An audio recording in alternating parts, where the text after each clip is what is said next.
ఓం క్లీం కృష్ణాయ గోవిందాయ గోపీజనవల్లభాయ నమః. ఓం క్లీం కృష్ణాయ గోవిందాయ గోపీజనవల్లభాయ నమః. ఓం క్లీం కృష్ణాయ గోవిందాయ గోపీజనవల్లభాయ నమః. జై శ్రీరామ్.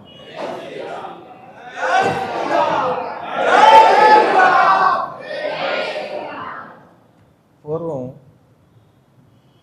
ఈ చరాచర జగత్తంతటికి ఒక కాలాన్ని పరమాత్ముడు నిర్ణయం చేశాడు. నిమిషాలు, ముహూర్తాలు, ఘటికలు, ఘడియలు, అదే ఘటిక, ఘటిక అదే తెలుగులోకి ఒకసారి గడి అయిపోయింది అనుకోండి. ఆ తర్వాత వారాలు, పక్షాలు, మాసాలు, అయనాలు, ఋతువులు, సంవత్సరాలు, ఇలా కొంతకాలం గడిచిన తర్వాత చతుర్యుగ కాలం అంటే 4 యుగముల కాలం. ఈ యుగముల 4 యుగముల కాలాన్ని ఒక మన్వంతరము అంటారు. ఇలాంటి మన్వంతరాలు, ఈ మన్వంతరాలు క్రమక్రమంగా కల్పములు, కల్పాలు కొన్ని వేలు గడిస్తే మహాకల్పం. ఇలాంటి కల్పములతో కూడిన కాలమును పరమాత్ముడు రచించాడు. ఆయనేమో కాలాతీతుడు, మనం కాలానికి లొంగిపోతూ ఉంటాం. కాలప్రభావానికి గురయ్యేదాన్నేమో మర్త్య శరీరము అన్నారు. కాలానికి అతీతంగా ఉంటే అమర్త్య శరీరము లేక దివ్య శరీరము అన్నారు. మృత్యు అంటే ఈ శరీరం నశించడానికి మూల కారణమైనది. అలా నశించిపోయే శరీరాన్ని ఏమంటారు? ఒకటి మృత్యువు కలిగింది కనుక ఈ మానవ శరీరాన్ని మర్త్య అన్నారు. మర్త్య అనే శబ్దమునకు మృత్యు అస్తి అని. అయితే దేవతలకి అమర్త్యులు అని పేరు. మనలాంటి మృత్యు వాళ్ళకు ఉండదు, ఎందుకంటే వాళ్ళు 4 యుగముల కాలం ఉండగలుగుతారు. ఈ దేవతల అమర్త్య శరీరం కంటే కూడా అతీతమైన దివ్య శరీరం ఉన్నదే, అది పరమాత్మ శరీరం. అసలు ఆయనకి రూపమే లేదు, కానీ రూపం ధరిస్తాడు. ఆ రూపం స్వేచ్ఛగా కావాలంటే ధరించి మళ్ళీ వదిలేస్తాడు. అందుకని అది దివ్య శరీరం, త్రిగుణ అతీత శరీరం, చైతన్య శరీరం. అలాంటి చైతన్య శరీరంతో ప్రతి కల్పంలో అవతరిస్తూనే ఉంటాడు ఆయన. ఎన్ని కల్పములు గడిచాయో, మరెన్ని గడవబోతున్నాయో, ఈ కాలాన్ని లెక్క పెట్టడం ఆ కాలకాలుడికి తప్ప ఇంకెవరి వల్ల కాదన్నారు. అందుకే భాగవతంలో కూడా ఈ పద్మపురాణంలో చెప్పినట్టే అశేష కల్పములు గడిచాయి, అశేష కల్పములు గడుస్తూనే ఉంటాయి. అటువంటి కాలమును ఒక్క కాలస్వరూపుడైన పరమాత్మ తప్ప ఇంకెవరూ గుర్తించలేరు అన్నారు. ఇప్పుడు ప్రస్తుతం మనం శ్వేతవరాహ కల్పంలో ఉన్నాం. శ్రీమన్నారాయణుడు వరాహ అవతారం ఎత్తాడు. ఆ వరాహం కూడా తెల్లని వరాహం. ఆ వరాహమే ఇప్పుడు మనల్ని రక్షిస్తున్నది. భూరూపంలో ఉన్నటువంటి ఈ తల్లిని, మనందరికీ ఆధారభూతయైన తల్లిని కాపాడుతున్నది ఆ వరాహస్వామి. తన కోరలతో ఈ భూమిని ఉద్ధరించి ఈ భూమి మీద మనలాంటి ఎంతోమంది మానవులు ఉండడానికి సహకారం అందజేస్తున్నాడు పరమాత్మ. భూమి ఉంటేనే కదా మానవులు బతికేది. భూమి సముద్రం పాలు కాకుండా ఉండాలి అంటే పరమాత్మ రక్షించాలి. భూమి ఎందుకు సముద్రంలో కలిసిపోతుందంటే ఇక్కడ ఈ భూమి మీద పుట్టిన కొంతమంది పాపాత్మల పాపకృత్యాల వల్ల. నిరంతరం గోవుల్ని చంపేస్తూ ఉంటే, సనాతన ధర్మాన్ని నాశనం చేసేస్తూ ఉంటే భూదేవి బాధ తట్టుకోలేక సముద్రంలో కలిసిపోతుంది. భూమి సముద్రంలో కలిసిపోకుండా ఉండాలంటే ముందు మనం చేయవలసింది ఏమిటనమాట? గో సంరక్షణ చెయ్యాలి, సనాతన ధర్మాన్ని కాపాడాలి. ఈ సనాతన ధర్మానికి వ్యతిరేకంగా ఉన్న దుష్టశక్తుల్ని సంహరించాలి. ఆ దుష్టశక్తుల్ని కేవలం పరమాత్ముడు మాత్రమే అవతరించి సంహరిస్తాడు, మనకి సంబంధం లేదనుకోకుండా మనం కూడా మనవంతుగా మన కర్తవ్యం నిర్వహించాలి. పూర్వం రాముడో కృష్ణుడో అవతరించినట్లుగా ఈ కలియుగంలో అస్తమాటు వాళ్ళు అవతరించరు కనుక మీరేం చేయాలన్నమాట? మీరు కూడా ధర్మదేవతకి ఎలా వీలుంటే అలా సాయం చేయాలి. ఇప్పుడు అందరిలో చైతన్యం వచ్చింది, పూర్వంలో ఊరుకోవటం లేదు. నిన్న అక్కడెక్కడో అడ్డం కొడితే మన అయ్యప్పలంతా వెళ్ళి ఢీ అంటే ఢీ కొట్టారు. అలా అన్ని చోట్ల ఎదిరిస్తున్నారు, ఏం పర్వాలేదు. ఇంకా ఇంకా ఇంకా బాగా ముదురుతారు మన వాళ్ళు. వీళ్ళు ముదిరితే వాళ్ళు బెదురుతారు, ఆ తర్వాత అదురుతారు, ఆ తర్వాత అదృశ్యం అయిపోతారు. ఇలా ఎప్పటికప్పుడు ధర్మరక్షణ జరుగుతూ ఉంటే ఏం జరుగుతుందన్నమాట, సనాతన ధర్మం పాడైపోకుండా ఉంటే, ఆలయాలు పడగొట్టకుండా ఉంటే అప్పుడు భూదేవికి బరువు ఉండదు. బరువు ఉండకపోతే భూమి సముద్రంలో కుంగిపోదు. లేదా ఈ పాపాత్ములు పెరిగితే భూమి అవుతుందన్నమాట. ముందు భూకంప రూపంలో జన నష్టం చేస్తుంది. ఇవాళ భూకంపాలు ఎందుకు వస్తున్నాయి అన్ని చోట్ల అంటే ఈ పాపాత్ములు పెరగడం వల్ల. మొదట్లో భూకంపాలు వచ్చిన తర్వాత కొంతకాలానికి భయంకరమైన సముద్రపు కెరటాలు వస్తాయి. అదే మీరు సునామీలని వరదలని అంటున్నారే, అవి వస్తాయి. తుఫాన్లు వస్తాయి. అలా రాగా రాగా రాగా రాగా చివరికి మొత్తం భూమి అంతా సముద్రంలో కుంగిపోతుంది. కుంగిపోతే జనమంతా నశించిపోయాక మళ్ళీ నూతన సృష్టి చేస్తాడు పరమాత్మ. ఆ నూతన సృష్టి చేసేటప్పుడల్లా వరాహ రూపం ధరించి మళ్ళీ భూమిని పైకెత్తుతూ ఉంటాడు. అందువల్ల మీరందరూ ఆ వరాహస్వామికి కృతజ్ఞతా సూచకంగా ఏం చేయాలన్నా చేతి మీద వరాహస్వామిని వేసుకోండి. ముఖ్యంగా ఆడపిల్లలకి గ్యారంటీగా వెయ్యాలి. ఎందుకంటే ఆయన అనుగ్రహం ఉంటే వాళ్ళు బతుకుతారు కనుక. అనేక రకాలుగా ఉపయోగం చెప్పాను కదా మీకు. ఈ కల్పములు మళ్ళీ ఆరంభమైనప్పుడల్లా జనం పెరుగుతూ ఉంటారు, పుడుతూ ఉంటారు. వీళ్ళని పరిపాలించడానికి మళ్ళీ మహారాజులు పుడుతూ ఉంటారు. వరుసగా 14 మంది మనువులు ఈ భూమండలంలో ఎప్పటికప్పుడు పుట్టి 43,20,000 సంవత్సరాలు తమ మన్వంతరం అనే పేరుతో ఒక పరిపాలన సాగించి అదృశ్యమైపోతూ ఉంటారు. సారోచిషుడు రెండోవాడు, స్వయంభువ మనువు మొదటివాడు. స్వయంభువు, సారోచిషుడు, ఉత్తముడు, తామసుడు, రైవతుడు, చాక్షుషుడు, వైవస్వతుడు, సూర్య సావర్ణి, దక్ష సావర్ణి, మేరు సావర్ణి, రుద్ర సావర్ణి, బ్రహ్మ సావర్ణి, రౌచ్యుడు, భౌత్యుడు అని పేరు కలిగిన ఈ 14 మంది మనువులు అలా మళ్ళీ మళ్ళీ ఒక చక్రంలా తిరుగుతూ ఉంటారు. ఈ మనువు అయ్యాక మళ్ళీ ఆ మనువు ఇంకోటి కొత్తవాడు వస్తూ ఉంటాడు. ఇలా 14 అయ్యాక మళ్ళీ మొదటికి వస్తారు, స్వయంభూ మనువే వస్తాడు.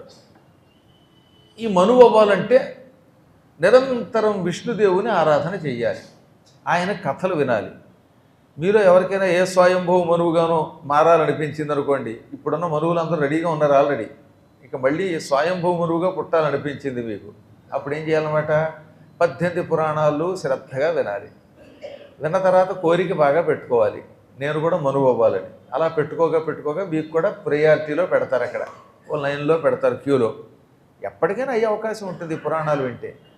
మాకెందుకండి, మాకు మనువుల పదవి వద్దు, ఇంద్ర పదవి వద్దు, శాశ్వత కైవల్యం కావాలనుకుంటే కూడా పురాణములు ఆ శాశ్వత కైవల్యాన్ని ఇస్తాయి. ఈ ప్రపంచంలో వాటికి ఉన్న శక్తి అంతా ఇంత కాదు. అలా ఎప్పటికప్పుడు పురాణములను విని అందులో చెప్పినటువంటి శాస్త్ర విధులను ఆచరించిన మహానుభావులు ఎంతోమంది భూలోకంలో మహారాజులుగా, మనువులుగా, దేవతలుగా జన్మించి సుఖాలు పొందారు. అలాగే ఒకప్పుడు ఏం జరిగింది, రథంతర కల్పం అనే ఒక కల్పం వచ్చింది. ఇప్పుడున్నది శ్వేతవరాహ కల్పం అని చెప్పారుగా, ఇలాంటి కల్పాలు చాలా ఉన్నాయి. రథంతర కల్పం, పద్మకల్పం, సావర్ణి కల్పం, ఇలాంటి కల్పములు ఎన్నున్నాయో. వాటిల్లో రథంతర కల్పం అనే ఒక కల్పం ఒకప్పుడు వచ్చింది. పురా రథంతరే కల్పే రాజాసీత్ పుష్పవాహన నామ్నా లోకేషు విఖ్యాత తేజసా సూర్యసన్నిభవ. పూర్వం ఈ రథంతర కల్పంలో పుష్పవాహనుడు అని ఒక రాజుగారు పుట్టాడు. చాలా గొప్ప రాజు ఆయన. ఆయన బంగారపు రంగులో ఉండేవట. ఆయన రంగు గొప్పదే. మనిషి అందంగా ఉండాలంటే ముందు రంగు ఉండాలని పెద్దలు అన్నారు. కొందరు నల్లగా ఉన్న అందంగా ఉంటారంటే అదేంటో తెలియదు కానీ. కాబట్టి రంగు అనేది ఒక భావన. ఆ తర్వాత వాళ్ళ ఆకర్షణలు, వాళ్ళ శరీర ఆకర్షణలు పూర్వజన్మ సుకృతాన్ని బట్టి ఉంటాయి. ఈ రాజుగారు సువర్ణవర్ణంలో ఉండేవాడు. మంచి ఒత్తైన జుట్టు, నల్లని జుట్టు ఉండేది ఆయనకి.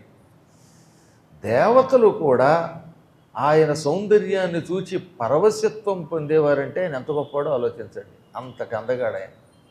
అటువంటి ఆ మహారాజు గారు పూర్వం బ్రహ్మదేవుడి గురించి తపస్సు చేస్తే బ్రహ్మదేవుడు వెంటనే ప్రత్యక్షమయ్యాడు. సాధారణంగా బ్రహ్మ అని తలుచుకున్నంత మాత్రం చేత బ్రహ్మ అందరికీ ప్రత్యక్షం కాడు. వీడికి ఏదో పూర్వజన్మ సుకృతం ఉంది, అందువల్ల అలా తపస్సు చేయగానే టక్కున బ్రహ్మ ప్రత్యక్షమయ్యి ఆయనకు ఒక బంగారపు తామర పువ్వు ఇచ్చాడు. ఈ తామర పువ్వు 1000 రేకులు కలిగిన తామర పువ్వు, అది బంగారపు తామర పువ్వు, గుండ్రంగా ఉండేది. ఆ మధ్యలో కూర్చోవచ్చుట ఎవరైనా. పైగా ఎంత పెద్ద తామర పువ్వు అయినా అందులో మహాయితో ఒకళ్ళో ఇద్దరో కూర్చుంటారు. కానీ అలా కాదు, ఈయనకి ఇచ్చిన బ్రహ్మదేవుడు ఇచ్చిన తామర పువ్వులో ఎంతమంది కూర్చున్నా ఇంకొకళ్ళకి చోటు ఉండేది. ఆ విశాలమైన తామర పువ్వు ఎక్కడికి కావాలంటే అక్కడికి పట్టుకుపోయేది, ఆకాశంలో విమానంలాగా. ఈ విమానానికి రన్వే అక్కర్లా, అలా పరిగెత్తుకుంటూ పైకి లేవడం, బెల్ట్ పెట్టుకోవడం, దానికి డబ్బులు కట్టడం, సెక్యూరిటీ చెక్కు, వీడు మోహం, అదే విదేశాలకు పాస్పోర్ట్లు, వీసాలు, గందరగోళాలు అక్కర్లేదు. పువ్వులో కూర్చుని ఎక్కడికి వెళ్ళంటే అక్కడికి వెళ్ళిపోతుంది. ఆ పువ్వు ఎక్కడుందని నేను చూస్తున్నాను ఈ మధ్యన. అది దొరికితే పురాణానికి రావడం నాకు ఎంత తేలికైపోతుందో. రోజు అక్కడ నుంచి ఆ ఉప్పల నుంచి నాగోలు వచ్చేలోపేమో దిక్మాలిన కార్లు, ఆ కారు నడిపేవాడికి ఏమో నిమిషానికి 30 సార్లు ఆగుతుంది, కదలదు ముందుకి. ఈలోపు వెనకను ఒకడు ముద్దు పెడతాడు, ముందు ఒకడు ముద్దు పెడతాడు. కారు అంతా ముద్దులు మయమైపోయింది. ఎవడు గుద్దితే అదే ముద్దు, సొట్టల మయం. అందువల్ల ఏంటంటే నేను కారు నడుపుకున్నంతకాలం దానికి ఎవడు ముద్దు పెట్టలేదు అంటే అర్థమైందా, ఒక్క సొట్ట లేదు. ఇంక ఎవడు నడిపినా సొట్టలే, అదేమిటో తెలియదు. ఏమన్నా అంటే మాకు 30 ఏళ్ళుగా అనుభవం ఉందండి. ఏమిటి అనుభవం? వీళ్ళ మహానుభవం. కారు నడపడం అంటే బ్రేకును అదినా కేవలం ఓ యాక్సిలేటర్ కసాకస నొక్కేయడమేనా? గీత పడకుండా జాగ్రత్తగా ఇంజిన్ ఆకుండా చూసుకుంటే వాడు స్కిల్డ్ పెర్సన్, లేకపోతే అదో దిక్మాలిన పెర్సన్ అని నేను అనలేదు.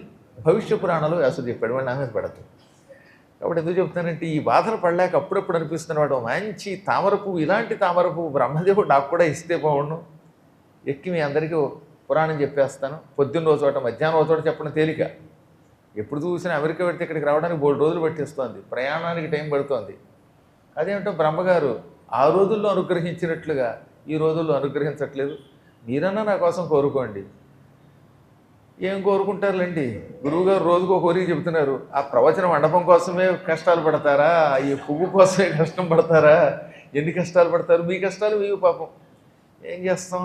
నాకు ఏమో ఎంతసేపు మీకు పురాణాలు చెప్పాలని, దానికో మంచి ప్రవచన మండపం ఉండాలని, నిరంతరం జపతపాలు మీ చేత చేయించాలని, సనాతన ధర్మం పరిడవెల్ల చేయాలని కోరిక. మీ అందరికీ మంచి భోజనాలు పెట్టాలని ఉంటుంది. మనిషి చూస్తే వయస్సు అయిపోతున్నది, శరీరానికి శక్తి సన్నగిల్లుతున్నది, కోరికలు చూస్తే అంత పెద్దగా ఉన్నాయి. ఎప్పటికైనా మీ అందరినీ కూడా పుచ్చుకుని వైకుంఠానికి వెళ్ళగలనా అని ఒక ఆశ మాత్రం ఇంకా ఉన్నది. ఆశ ఉంది అంటే గ్యారంటీగా పరమాత్మ తీసుకెడతాడని నమ్మకం. ఇంతకు మించి నాకు వేరే పెద్ద కోరికలు ఏమీ లేదు. అందువల్లే ఇప్పుడు మీరు ఎప్పుడో చూసే ఉంటారు కదా, గురువుగారికి పెద్దగా వస్త్రాలు ఏదో వేసుకోకపోతే మీకోసం బాగుండదు కనుక వేసుకోవడం. మీరు నన్ను చూడగలనంటే నేను కూడా ఈ మధ్యన వాడు గందరగోళం చేశాడే, వాళ్ళేక బట్టలు తీసేసి తిరగలను. మీరు చూడలేరు. అందువల్ల ఏదో బట్ట ఉండాలి. ఆ తర్వాత ఏదో వయస్సును బట్టి ఒక కళ్ళజోడు ఉండాలి. ప్రయాణం చెయ్యాలి కాబట్టి వాహనం ఉండవలసి వస్తుంది.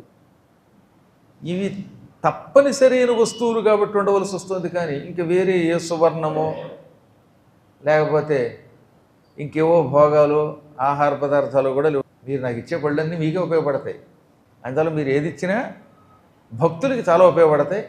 కాబట్టి ఏది ఏమైనప్పటికీ గురువు గారికి వేరే కోరికలు లేవు. ఉన్న ఒకటే కోరిక, మళ్ళీ మళ్ళీ మళ్ళీ ఈ 18 పురాణములు శరీరం ఉన్నంత వరకు ప్రవచనం చెయ్యాలి, పారాయణం చేయించాలి. ఆ పారాయణ కాలంలో మంచి విందు భోజనం పెట్టాలి. దాంతోపాటు మన సనాతన ధర్మాన్ని పరిడవెల్ల చేయాలి. ఈ దిక్మాల మతాలు నా కళ్ళ ముందే పటాపట కల్కి అనే అవతారంలో వేసేయాలి. అనంతరం మిమ్మల్ని అందరినీ కూర్చొని వైకుంఠానికి వెళ్ళాలి. చిన్న కోరికలు అవన్నీ తీరాలను కోరుకుందాం. గోవింద.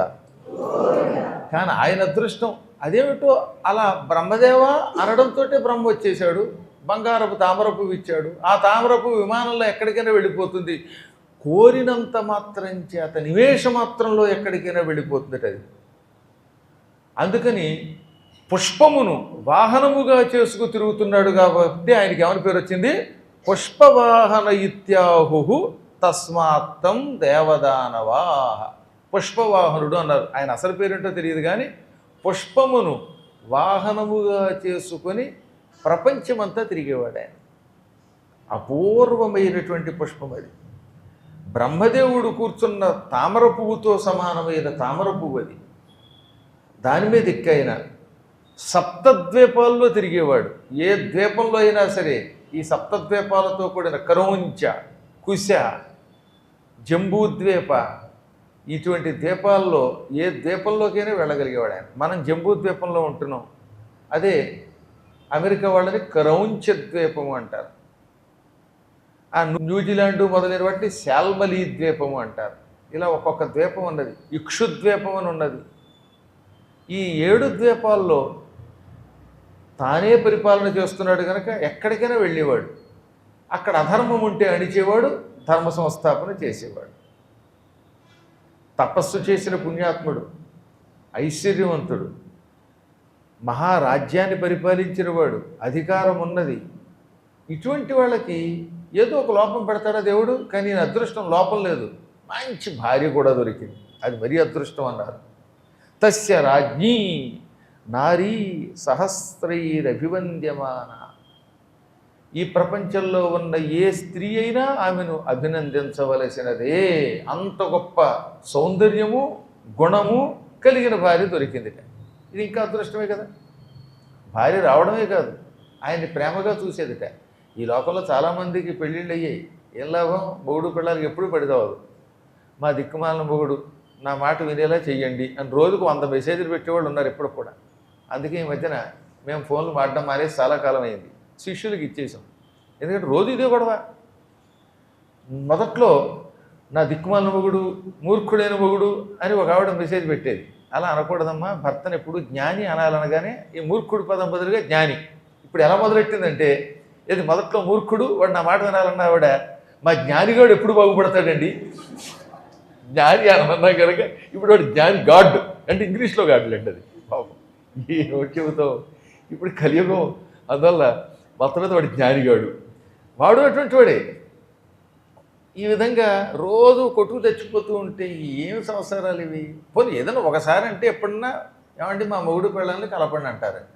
ఇక పొద్దున సాయంకాలం దాకా మీరు జై శ్రీరామ్ అన్నట్టుగా రామనామ జపం చేసినట్టుగా జ్ఞానిగాడు బాగుండాలి, మా అజ్ఞానురాలు బాగుండాలి, వాడు నా మాట వినాలి. ఇదే జపం చేస్తూ ఉంటే కొంతకాలానికి చచ్చిపోయాక వచ్చే దానిలో వాడి రూపంలో నువ్వు, నీ రూపంలో వాళ్ళు పడతారు. అది చాలా ప్రమాదం. రోజు అలా తిట్టుకోకూడదు. నిజమే, కాదని అంటలేదు, వాడు నీచుడే. ఆ సమయంలో వాడి జపం బదులుగా చక్కగా రామ రామ రామ నా భర్త రాముళ్ళ ఉండాలని కోరుకో. నువ్వు కూడా సీతలో ఉండాలని ప్రయత్నించు. కనీసం ఈ జన్మలో కాకపోతే వచ్చే జన్మలో అయినా మంచి దాంపత్యం వస్తుంది. రోజు పాచి పళ్ళదాసరిలాగా అలా అయిపోతే ఉపయోగం ఉంది, అవునా? కాబట్టి ఈ రోజు నుంచి సాధ్యమైనంతవరకు భాష పవిత్రంగా వాడండి. సరే, ఏదో పూర్వజన్మ కర్మ వల్ల ఈ జన్మలో దంపతులు అయ్యారు.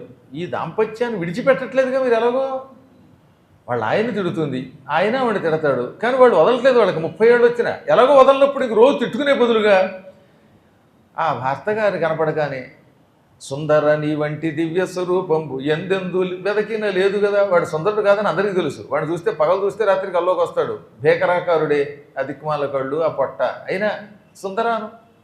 ఆయన కూడా అలాగే వాడిని సుందరి నీ వంటి దివ్య స్వరూపం అని పాడుకుంటే ఎంత అందం. కాబట్టి హాయిగా ఇంక తప్పదు. ఈ దిక్కుమాల సంవత్సరంలో అడుగు పెట్టారు. ఆ మొగుడే ఈ జన్మకి నీకు తప్పదు.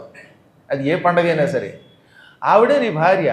కాబట్టి ఉన్నంత రోజు రోజు తిట్టుకునే కంటే హాయిగా నా భార్య సాక్షాత్తు రతీదేవి అని ఈయన, నా భర్త గారు మన్మధుడని ఆవిడ, పొద్దుట సాయంత్రం 3 సార్లు రోజు 3 సంధ్యల్లో అనుకుంటే 3 సంధ్యలు ఎలాగో చేస్తున్నారుగా. ఆ సంధ్యావందన సమయాల్లో నా భార్య రతీదేవి, నా భర్త గారు మన్మధుడు అనుకోండి, హాయిగా వదిలిపోయి ఆ భగవంతుడు రక్షిస్తాడు. నిజంగా మన్మధుడు అయిపోతాడు వాడు.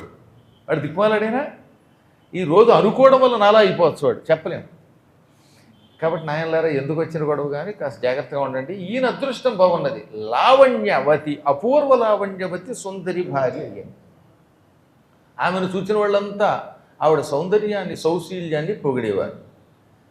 ఇక అదేమిటో తెలియదు, ఆ రాజుగారు ఏది పడితే అది బంగారం అనమాట. పట్టిందల్లా బంగారం అంటే కడదోడ పెట్టి పట్టుకుంటే అది బంగారం పెట్టి అవుతుంది కాదు. అక్కడ ఆయన తలపెట్టిన పనులు అయ్యేవి. ధనమునకు లోటు లేదు, పనులు చేస్తే అందులో విజయం పొందగలుగుతున్నాడు. అలా అనుకున్న పనులన్నీ తొందరగా నెరవేరినప్పుడు పట్టింది బంగారం అయ్యింది అంటారు తప్ప పట్టిందల్లా బంగారం అయిపోయిందంటే అపార్థం చేసుకోక్కర్లా. నిజంగా మీరు పట్టుకుంటే ఏది పట్టుకుంటే అది బంగారం అయిపోతే కొంపలు కొల్లేరైపోతాయి. మీ ఆవిడ మీద ప్రేమతో పట్టుకుంటే ఆవిడ బంగారం మొత్తం అయిపోతుంది, ఇంకేముంది, సత్యనాథ పని అవుతుంది. ఆవిడ కరిగించుకోవాలి. ఇక వాడు అలాగే చేశాడు. సత్యనారాయణ వ్రత మహాత్మ్యంలో మొదట్లో సమాధి అని పేరు కలిగింది. ఆయన పేరేంటి మర్చిపోతున్నాను నేను. సాధువు గారికి మొదట్లో లక్ష్మీదేవి వరం ఇచ్చింది. ఆ కథ అంతా ఇంతలో మీకు చెప్పలేదు, కానీ నేను పూర్తిగాను చాలా పెద్ద కథ, అది క్లుప్తంగా చెబుతూ ఉంటాను మీకు. అందులో సాధువుకి లక్ష్మీదేవి మొదట్లో నువ్వు ఏది ముట్టుకుంటే అది బంగారం అయిపోతుందని వరం ఇచ్చింది. ఆయన కోరితే ఆయన అడిగాడు లక్ష్మిని, అమ్మా లక్ష్మి, నేను పట్టింది బంగారం అవ్వాలంటే తథాస్తాను. కానీ వీడు దారిలో ఓ మేకను పట్టుకుంటాడు, మేక బంగారం అయిపోయింది.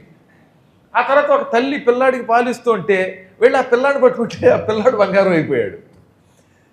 ఆ కంగారులో ఇంటికి వెళ్ళి వాళ్ళు ఏం చేశారు, అయ్యి బాబాయ్ నా కొడుకుని బంగారంగా మార్చేశాడు వీడని కర్రలు వచ్చుకుని వెంటబడ్డారు. ఆ కర్రలు పుచ్చుకుని వెంటబడితే కంగారుతో ఇంటికి వచ్చి వాళ్ళు ఆవిడ చెయ్యి వచ్చుకుంటే ఆ చెయ్యి బంగారం అయిపోయింది. ఆవిడ చెయ్యి ఎత్తలేకపోయింది. చివరికి జనాలు వచ్చి కర్రలతో కొట్టపోతే అప్పుడు ఏం చేయాలో అర్థం కాక వాళ్ళ ఆవిడ తెలివైంది కనుక సత్యనారాయణ స్వామిని వ్రతం చేసుకుంటాం బాబోయ్, ఈ వరం వెనక్కి తీసుకో అనగానే అప్పుడు స్వామివారు వరం వెనక్కి తీసుకున్నాడు. తీసుకోగానే మళ్ళీ బంగారపు మేక మామూలు మేక అయిపోయింది, పిల్లాడు అయిపోయాడు. ఆవిడ చెయ్యి యథాతథంగా వచ్చింది. కాబట్టి మీరు ఎప్పుడు ఆ వరం కొరకండి సుమా.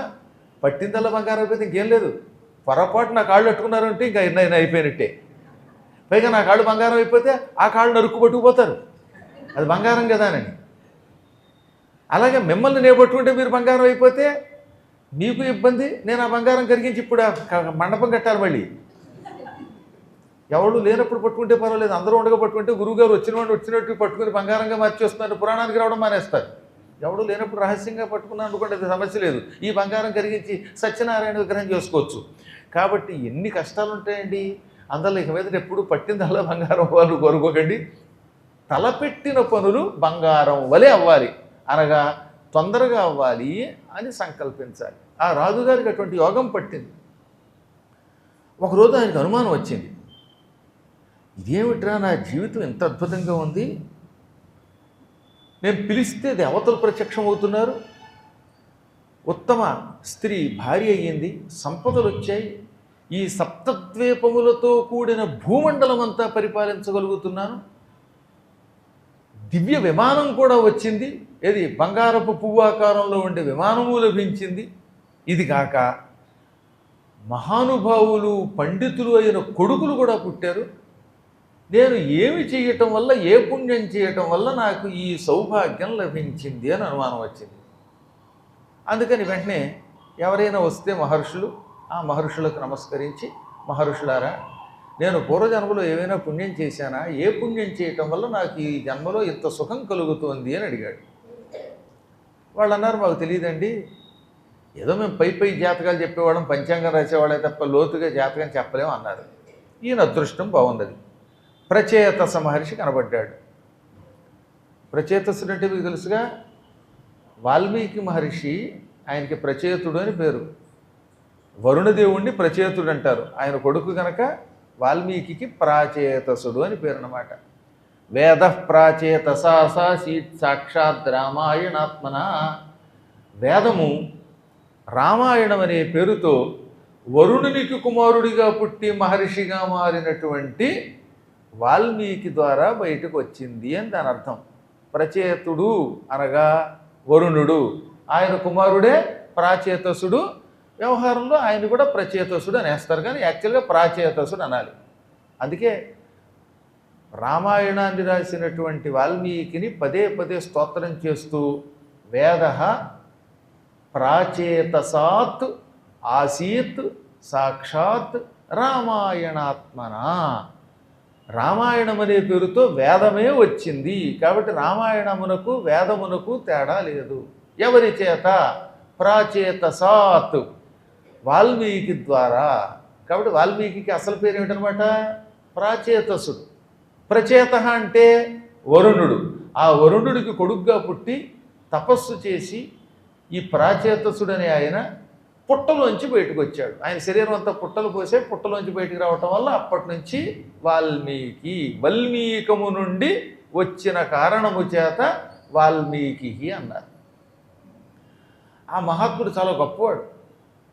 అందుకని ఆ ప్రాచేతసుడు కనబడగానే ఒక రోజున ఈ రాజుగారు పుష్పవాహనుడు ఆయన పాదాలకి భక్తి శ్రద్ధలతో నమస్కరించాడు. మహాత్మా, నువ్వు సృష్టికి ప్రతి సృష్టి చేయగలిగిన వాడివి, వేదస్వరూపం ఎరిగిన వాడివి, పూర్వజన్మల రహస్యములు ఎరిగిన వాడివి. అటువంటి నీకు నమస్కరిస్తున్నాను. నేను ఏ పూర్వజన్మ పుణ్యం వల్ల ఈ జన్మలో ఇంతటి భూమండలమును పరిపాలించగలుగుతున్నాను. ఆయనకు అనుమానం అందుకు వచ్చిందనమాట. సాధారణంగా ఎంత కష్టపడినా సంపద రాదు, పదవులు అంత తేలిగ్గా రావు. ఇవన్నీ వస్తే కుటుంబ సుఖం ఉండదు. కుటుంబంలో భార్యాభర్తలు ఐకమత్యంగా ఉంటే పిల్లలు ఉండరు, ఏదో ఒక లోపం ఉంటూనే ఉంటుంది. నేను పుట్టాక ఈనాటి వరకు సుఖం తప్ప దుఃఖం ఎరగను, అన్నీ భాగ్యాలే, దౌర్భాగ్యం లేదు, సౌభాగ్యాలు తప్ప. కస్మాద్ విభూతిరచలామరమర్త్య పూజ జాతా కథం కమలజా సదృశీ సురాజ్ఞి భార్యా మయాల్ప తపసా పరితోషితేన దత్తం మమాంబుజ గృహంచ మునీంద్ర దత్తం అని అడిగాడు ఆయన. ఎందుకు నాకింత ఐశ్వర్యం వచ్చినది? దేవతలు కూడా నన్ను ఎందుకు గౌరవిస్తున్నారు? ఎందువల్ల బ్రహ్మదేవుడు నేను పిలవగానే ప్రత్యక్షమయ్యి పరమ పవిత్రమైన సువర్ణ పుష్పం ఇచ్చాడు? లక్ష్మితో సమానురైన భార్య నాకు ఎలా వచ్చింది? నా భార్య ఆదిలక్ష్మి స్వరూపిణిలా కనపడుతున్నది నాకు. ఎంతమంది పిల్లల్లా వచ్చారు. నేను అల్పమైన తపస్సు చేసి ఉండను. నేను చేసిన పుణ్యం ఏమిటో చెబితే ఆ పుణ్యం మళ్ళీ కొనసాగిస్తాను అన్నాడు ఆయన.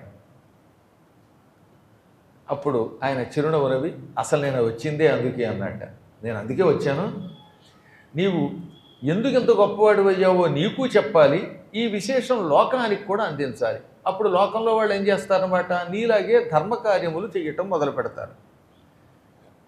పుణ్యం ఎప్పుడు వెంటనే ఫలించదు.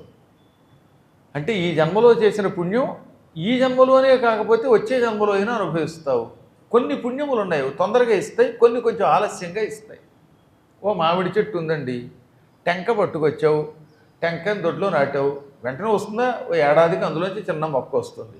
మొక్క రాగానే ఇంట్లో నీళ్లు ఉన్నాయి కదా అని పొద్దున సాయంకాలం దాకా పోస్తే కుడితి వస్తుంది. ఎన్ని నీళ్లు పొయ్యాలో అన్నీ పొయ్యాలి.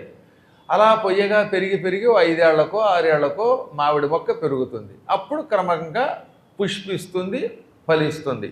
టెంక నాటగానే ఐ వాంట్ ఫ్రూట్స్ అంటే కుదరదు, కాలం రావాలి దేనికైనా. అలాగే పిల్లలు పుట్టారు, పుట్టగానే వాళ్ళు డాక్టర్లు అయిపోవాలంటే ఎలా కుదురుతుంది? వాళ్ళు రోజు స్కూల్కి వెళ్ళాలి, వాళ్ళని జాగ్రత్తగా దింపాలి, వాళ్ళకి ఫీజులు కట్టాలి, వాళ్ళని చదివించాలి. క్రమంగా వాళ్ళకు 20 ఏళ్ళు 21 ఏళ్ళు వచ్చాక అప్పుడు కదా వాళ్ళు గొప్పవాళ్ళు అవుతారు. లక్ష్మీప్రసన్న ఒక్కసారిగా వెళ్ళిపోయి ఆ కేర్ హాస్పిటల్లో చేరిపోలే. బోర్డు కాలం కష్టపడింది, చదివిన తర్వాత వెళ్ళి అక్కడికి వెళ్ళి ఇప్పుడు ఉద్యోగం చేసి ఏ గురువు గారైనా పెడితే గౌరవంగా చూడగలుగుతుంది. ఆ ప్రసన్ననా, లక్ష్మీ ప్రసన్న పనిచేస్తున్న కేర్ హాస్పిటల్లో మా డాక్టర్ గారు ఇంకొక ఆయన ఉన్నారు, శివప్రసాద్ గారు ఈ స్పెషలిస్ట్ అవ్వాలంటే ఎంతకాలం కష్టపడి చదువుంటారు, ఎంత ప్రాక్టీస్ చేసి ఉంటారు. ఒక్క రోజులో డాక్టర్ అవ్వలేదు ఆయన, నిరంతరం కృషి చేసి అంత గొప్పవాడు అయ్యాడు ఆయన. కాబట్టి ఎవరైనా కృషి చేయాలి.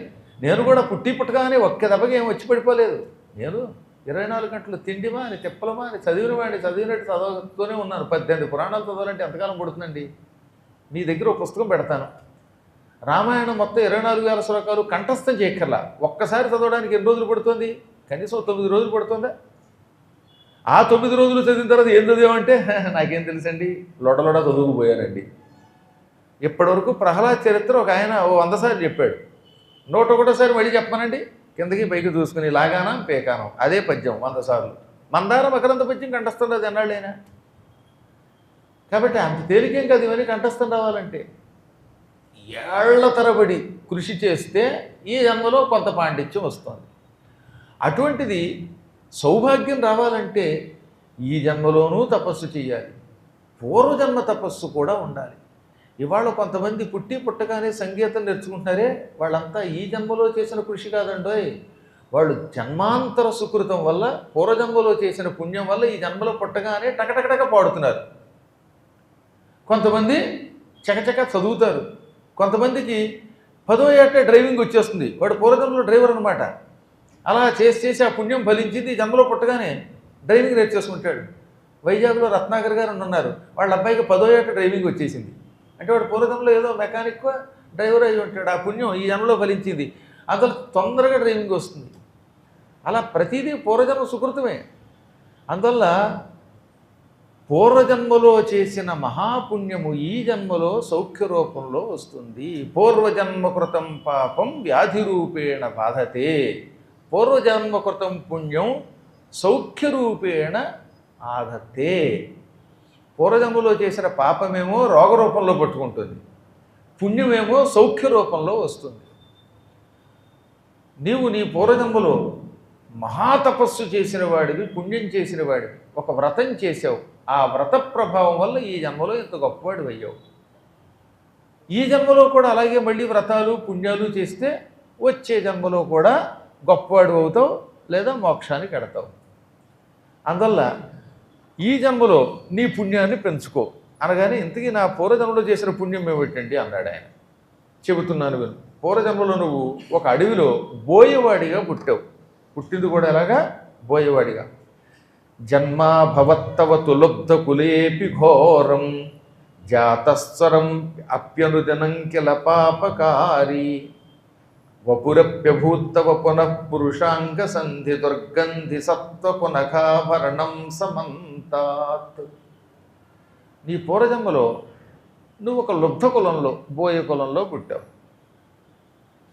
ఆ జన్మలో ఏ కర్మయోగం వల్ల నీకు కుష్ఠరోగం వచ్చింది, కీళ్ళు కదిలిపోయాయి, కళ్ళు సరిగ్గా కనపడలేదు, ఒళ్ళంతా దుర్గంధం వచ్చింది, దుర్వాసన వచ్చేసింది, గోళ్ళు కూడా పుచ్చిపోయాయి.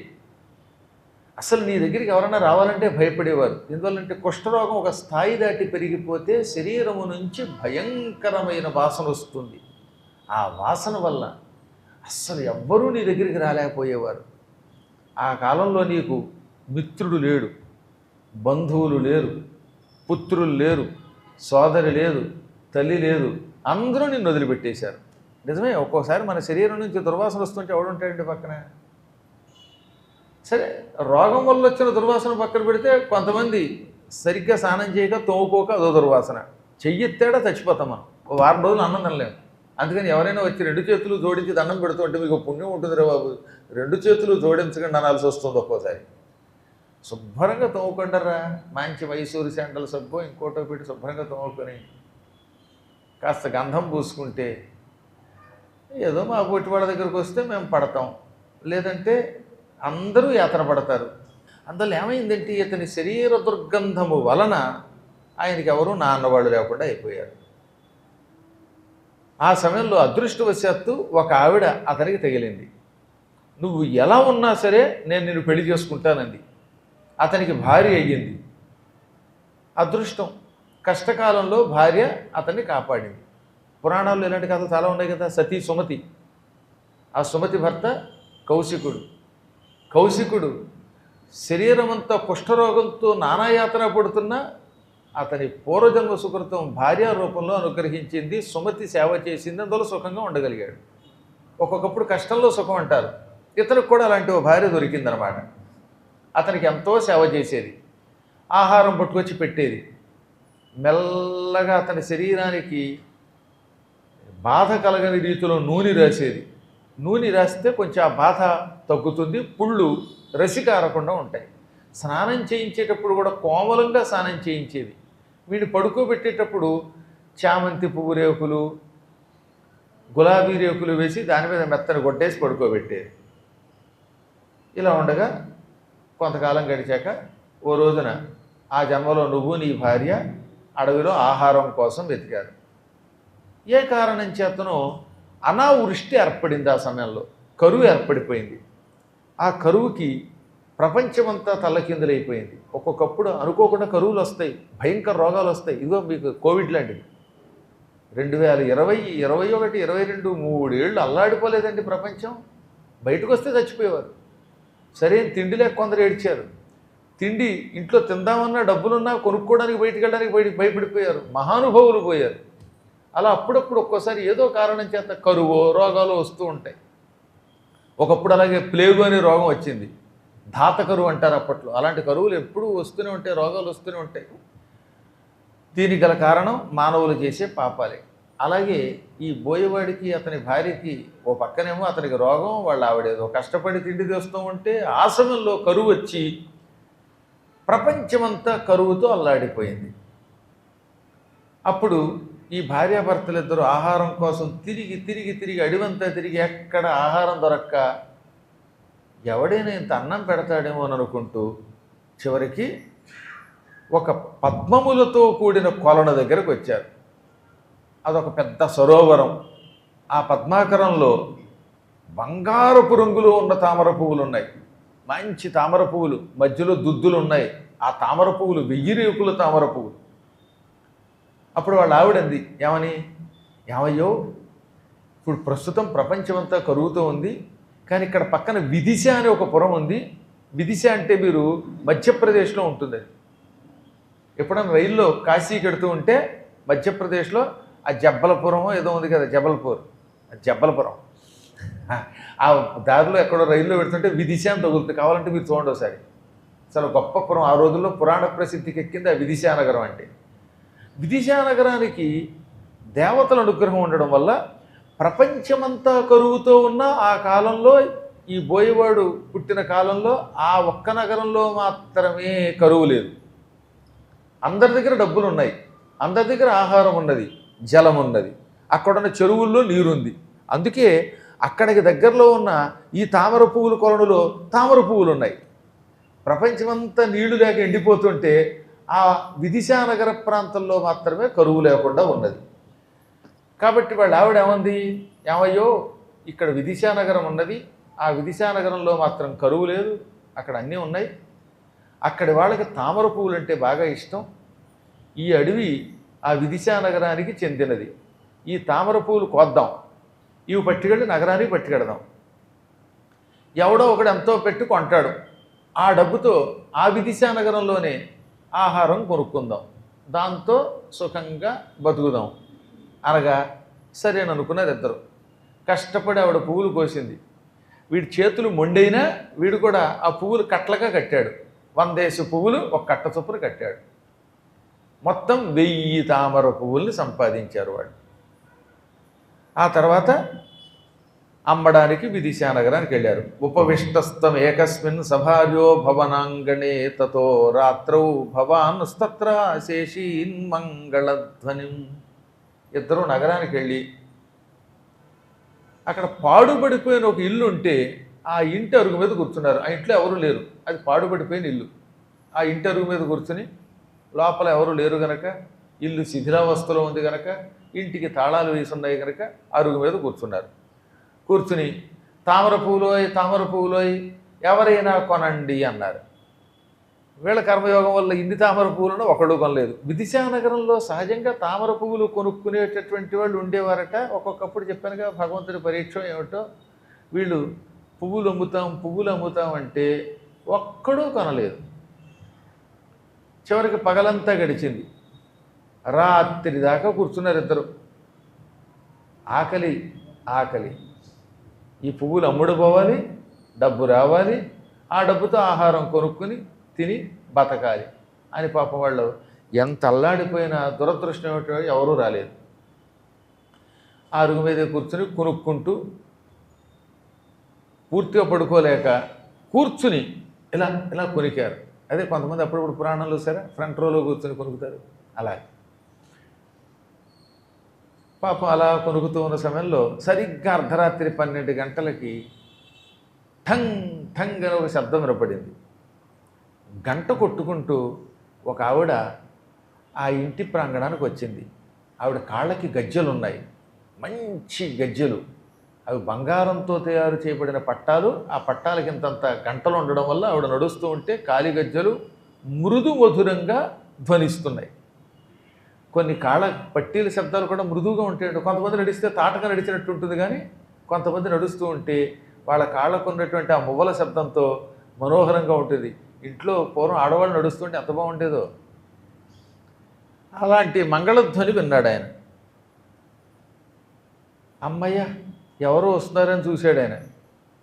అనంగవతి అని పేరు కలిగిన ఒక వేశ్య అక్కడికి వచ్చింది. ఆవిడ ఇల్లు ఎదురుగుండానే ఉన్నది. ఆవిడ ఏదో పని మీద ఎక్కడికో వెళ్ళింది, ఆ పూట అక్కడికి వచ్చింది. ఆ రోజు ద్వాదశి, తెల్లవారితే ద్వాదశి. ఏకాదశి వెళ్ళిపోతుంది, తెల్లవారితే ద్వాదశి వస్తుంది. ప్రతి ద్వాదశి నాడు ఈ అనంగవతి తన ఇంట్లోనే శ్రీమన్నారాయణుణ్ణి లక్ష్మీ సమేతంగా ప్రతిష్ఠించుకొని 1000 తామర పువ్వులతో పూజించేది. ఈ పూట ఎక్కడో డ్యాన్స్కి వెళ్ళింది ఆవిడ. ఏకాదశి అవటం వల్ల ఆ రోజంతా ఉపవాసంతో ఉంది. ఇంకా తెల్లవారితే ద్వాదశి, అందుకని ఇంటికి వచ్చి ద్వాదశి నాడు సహస్ర కమలములతో సహస్ర పద్మములతో లక్ష్మీనారాయణ పూజ చేద్దామని అక్కడికి వచ్చింది. అలా వస్తున్నావిడ చూశారనమాట. పగలంతా నృత్యానికి వెళ్ళి రాత్రి వస్తున్నావిడ వీళ్ళు చూశారు. ఆవిడ చకచక ఈ పాడుబడిన ఇంటికి కొంచెం దగ్గరలో ఉన్నటువంటి తన అపూర్వమైన భవంతిలోకి వెళ్ళింది. లోపలికి వెళ్ళగానే శ్రీమన్నారాయణ విగ్రహానికి నమస్కరించింది. ద్వాదశి నాడు ఉపవాసం అయ్యాక ద్వాదశి ఘడియలు దాటకుండా మర్నాడు ద్వాదశి ఘడియలు కేవలం 12 గంటల దాకానే ఉందిట. ఆ ద్వాదశి ఘడియల్లోపు ఆవిడ ఏం చేసేది, ఒక పరుపు, ఒక మంచం, ఉప్పు, కొండ కింద తయారు చేసి, ఉప్పు అంటే ఎక్కువ ఉప్పు పోస్తే దాన్ని లవణ పర్వతం అంటారండి. పూర్వం ఉప్పుని దానం చేయటం చాలా గొప్పగా భావించేవారు. ఉప్పుని దానం చేసిన వాడికి జీవితంలో ఉప్పు ఉండదని శాస్త్రం. దానికి లవణ పర్వతం అని పేరు. అంటే మరీ పర్వతం అని కాదు, కొంచెం ఉప్పుని గుట్ట కింద పోస్తే అది కొండలా కనపడుతుంది కదా, అందుకని లవణ పర్వతం అంటారు. ఇవన్నీ దానం చేసేది ఆవిడ. ఆ దానం చేయడానికి ముందు 1000 పువ్వులతో స్వామివారిని పూజించాలి. అది కూడా ఆవిడ అదృష్టం, డబ్బు ఉంది కాబట్టి బంగారంతో తయారు చేసుకున్న విష్ణువు విగ్రహం ఉన్నది. బంగారంతో విగ్రహం చేసింది ఆవిడ కాబట్టి ఒక్క చేత్తో. మేము నా చిన్నప్పటి నుంచి బంగారం విగ్రహం సత్యనారాయణ స్వామి చేద్దామంటే ఓ 2 కేజీలు బంగారం కావాలనుకుంటే ఇప్పటికి చచ్చి చెడి 50 గ్రాములు వచ్చింది. ఇంకా 1950 గ్రాములు కావాలి. ఏం చేస్తాం, ఆవిడ మహాత్మురాలు, అందుకని ఏకంగా అంత విగ్రహం చేసి పెట్టుకుంది. పక్కన లక్ష్మీదేవి విగ్రహం కూడా ఉంది. ఆ తర్వాత పురోహితుల వారిని, ఏమండి తామర పువ్వులు సిద్ధం చేశారా, ఈ తెల్లవార్లు స్వామిని పూజిస్తాను, రేపు ద్వాదశి ఘడియలు వెళ్ళేలోపు ఈ ఉప్పు, ఈ సెయ్య, ఈ పరుపు ఇవన్నీ దానం చేస్తాను అన్నది. ఆయన అన్నాడు, ఏం చెబుతాను తల్లి, ఈ మధ్యన మన ప్రాంతాలకు చుట్టుపక్కల కూడా కరువు వచ్చింది. మన నగరం బాగానే ఉంది కానీ చుట్టుపక్కల కరువు వచ్చినట్టుంది. పూర్వం తామర పువ్వులు చాలామంది కోకొల్లలుగా పట్టుకొచ్చి అమ్మేవారు, ఇప్పుడు తామర పువ్వులు దొరకలేదు. నేనేదో కొంత దూరం వెళ్ళాను, నాకు దొరకలేదు అన్నాడు ఆయన. అంటే పాప ఆయన ఆ అడవిలో విదిశా నగరానికి ఎదురుగుండా ఉన్న అడవిలో ఉన్న తామర పువ్వులు కొనడానికి మాత్రం వెళ్ళలేదన్నమాట. అప్పుడప్పుడు కొంతమంది బుర్రలా పనిచేస్తూ ఉంటుందిలేండి. చురుకుతనము, తెలివితేటలతో పనిచేయటం కూడా ఒక అదృష్టం. అదో అదృష్టం. కొంతమందికి ఈ కలియుగంలో, పూర్వకాలం పర్వాలేదు కానీ ఇప్పుడు ఈ కలియుగంలో ఏమిటో కానీ ఈ పిల్లల్లో చాలా మార్పు వచ్చేసింది. బండి తీయమన్నాం అనుకోండి, దానికి ఛార్జర్ ఉంటుంది, లాగేస్తాడు వాడు, ఆ ఛార్జర్ విరిగిపోతుంది. ఫోన్ తెమ్మంటాం, ఆ ఫోన్ ఛార్జింగ్లో ఉండగా ఇలా లాగేసాడు వాడు, మొత్తం ఛార్జర్ అంతా విరిగిపోయింది. మహామేధావుడు.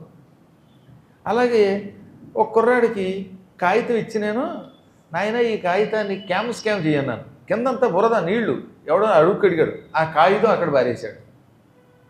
అది తడిసి వద్దయిపోతే ఏం ఉపయోగపడుతుంది ఈ కాగితం చెప్పండి. అంటే నీళ్లల్లో పెడితే తడిసిపోతుందనే బుర్ర కూడా లేని మనుషులు ఎలా పడతారో తెలియదు. మరి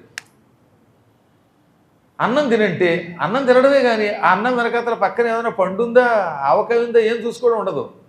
బుర్ర పనిచేయట్లేదు క్రమక్రమంగా. కారణం చెప్పంటారా, ఈ ఫోన్లు వచ్చాక అందరూ పాడైపోయారు. ఎప్పుడు చూసినా సెల్ ఫోన్, అలా మాట్లాడి అన్నీ మర్చిపోతున్నాడు వాడి మొహానికి. ఇంకేమీ తెలియదు, ఆడలేదు మగాలేదు. ఈ సీరియల్స్, సినిమాలు వీళ్ళ మొహం తగలయ్యా, చూసి చూసి చూసి పాడైపోయారు అన్నమాట. ఈ సినిమా పిచ్చిలో పడి చావడం కూడాను, చచ్చిన తర్వాత మళ్ళీ 25 లక్షల కాంపెన్సేషన్. ఇదే బాగుందనుకుంటున్నారు కొంతమంది కర్మ. ఇవి చాలా పెద్ద పెద్ద పెద్ద పొరపాట్లు చాలా చేస్తున్నారు. అతిగా అయిపోయింది. ఏదైనా అతి సర్వత్ర వర్జేత్. ఏదో పురాణం వినడానికి సెల్ ఫోన్ ఉపయోగపడాలి తప్ప, అసలు మన సెల్లే విడిచిపెట్టి ఎక్కడికో వెళ్ళిపోతే హెల్లకి వెళ్ళిపోవడానికి ఉపయోగపడితే ఇంక సెల్ ఎందుకు అవుతున్నది, అది హెల్లో. నాకెందుకు ఇప్పుడు ఈ రాబోయే జనరేషన్ మీద కొంచెం భయం పట్టుకుందండి. వాళ్ళు కొంచెం బాగు చేయంటారో మీ పుణ్యం ఉంటుంది. మంచి తెలివితేటలు వచ్చేలా చేయండి. ఏమీ తెలియట్లేదు వాళ్ళకి. మరే చెప్పులు ఉన్నాయా, ఇలా చూస్తాడు వాడు. చెప్పులు లేవండి. ఎదురుగుండా ఉంటాయి చెప్పులు అంటే, ఆ చెప్పులు ఆ మూల ఎక్కడ పెట్టామో చూడవాడు. ఆ ఎదురుగుండా మందు ఉంది, ఆ టానిక్దే అంటే ఇలా చూసి ఇక్కడ టానిక్ లేదండి అంటాడు.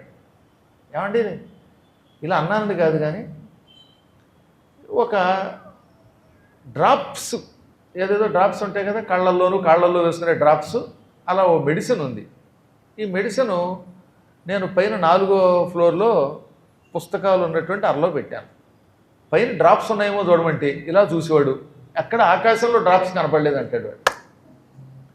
ఆకాశంలో ఉంటాయి డ్రాప్స్, ఎదురుగుండా అరలు ఉన్నాయా, అరలు తీయాలా, ఏమి చూడ్డం, అలా పైపైన చూడడం వచ్చేయటం.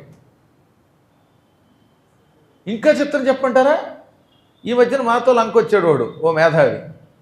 ఓ పుస్తకం ఇచ్చాను. ఈ మేధావి ఏం చేశాడు, ఆ పుస్తకాన్ని పక్క ఆయనకి ఇచ్చాడు. ఆయన తన హ్యాండ్ బ్యాగ్ ఉంటుంది కదా, ఆ వీపు ఉన్నటువంటి దాంట్లో పెట్టాడు. ఈ పుస్తకాన్ని తీసుకెళ్ళి స్నానం చేశాడు. ఈ వీపుకి ఈ దిక్కుమాల బ్యాగ్ కూడా వేసుకుంటున్నారులేండి ఈ మధ్యన కుర్రాళ్ళు. ఆ బ్యాగుతో సైతంగా ఎవడన్నా స్నానం చేస్తాడా? అది వర్షం కురుస్తోంది, లంక, ఓ పక్కనేమో వరద. అక్కడికి వెళ్ళి దీంతో పాటు తడిపేశాడు. దాన్ని తడిపింది ఎప్పుడు అనుకున్నారు, బుధవారమో గురువారమో తడిపాడు. సోమవారం నాడు సాయంకాలం మేము ఇంటికి వచ్చిన తర్వాత మంగళవారం పట్టుకొచ్చి బ్యాగ్ అంతా తడిసి ఉందండి, పుస్తకం తడిసిందని తీశాడు. అంటే 5 రోజులుగా ఆ బ్యాగుతో తిరుగుతున్నాడు. కానీ ఆ బ్యాగ్ నాతో ముంచాను నీళ్లలో, ఏదో దీక్ష వస్త్రం ఏదో నెత్తి మీద ఇరుముడు ముంచినట్టుగా ముంచాను. ఇది తడిసింది, పుస్తకం తడిసిందని కూడా తెలియదు. ఆ పుస్తకం నా ముందు పెట్టాడు. ఆ పుస్తకానికి సంపాదించడానికి 5 ఏళ్ళు కష్టపడ్డాను నేను. మొత్తం పుస్తకంతో ముద్దయిపోయింది. దాన్ని ఎండబెట్టలేక రోజు చచ్చిపోతున్నాను నేను. అహో, ఇటువంటి మేధావులను కన్నటువంటి ఈ భూమాతకు దండం పెట్టాల్సి వస్తుంది కలియుగంలో. ఈ పిచ్చాన్ని బాగు చేయాలి మనం. గోవిందా. అందువల్ల ఎంత తొందరగా వైకుంఠానికి వెళ్ళిపోవాలనిపిస్తుంది. ఇంకేమో ఏ రకంగా ఉంటుందో తెలియదు భవిష్యత్తులో అనమాట. చాలా ఉన్నాయి ఇలాంటివి చెప్పాలన్నమాట.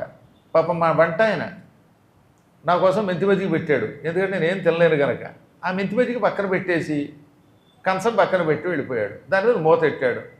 ఆ మెంతిమజ్జిగ ఏమో బయట ఉంటుంది, నేనేమో లోపల ఉంటాను. ఈ మెంతిమజ్జిగ లోపలికి ఎవడు పట్టుకొస్తాడు? ఆ తర్వాత గురువుగారండి మీకు మెంతిమజ్జిగ పెట్టాను మీరు చూడలేదా అంటాడేంటి? ఆయనేమో బయట ఎక్కడో అరుగు మీద పెట్టాడు. నా భోజనం ఏమో గదిలో ఉంటుంది. ఆ గదిలోకి మెంతిమజ్జిగ కాళ్ళు వచ్చి నడిచి వస్తాయా? కాబట్టి వాళ్ళ తెలివితేటలు వాళ్ళవి.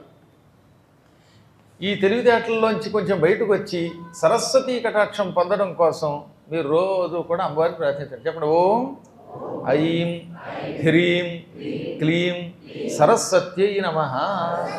ఈ మంత్ర జపం చేయగా మీకు తెలివితేటలు వస్తాయి. లేదా చక్క వాళ్ళ అబ్బాయి వాడు ఉన్నాడు, వాడు పెద్దాడు, వాడు మానవ కథ చెప్పేశాడు మొన్న. నాకు ఎన్నిసార్లు తలుచుకుని ఆశ్చర్యం కలుగుతుంది.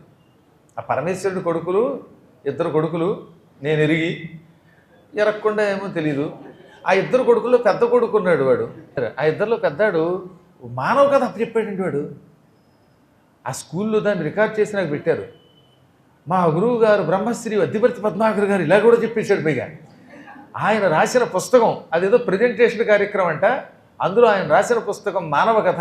లక్ష్మీదేవి ఆయన కల్లో కనబడి చెప్పింది. ఇది కూడా చెప్పాడు వాడు.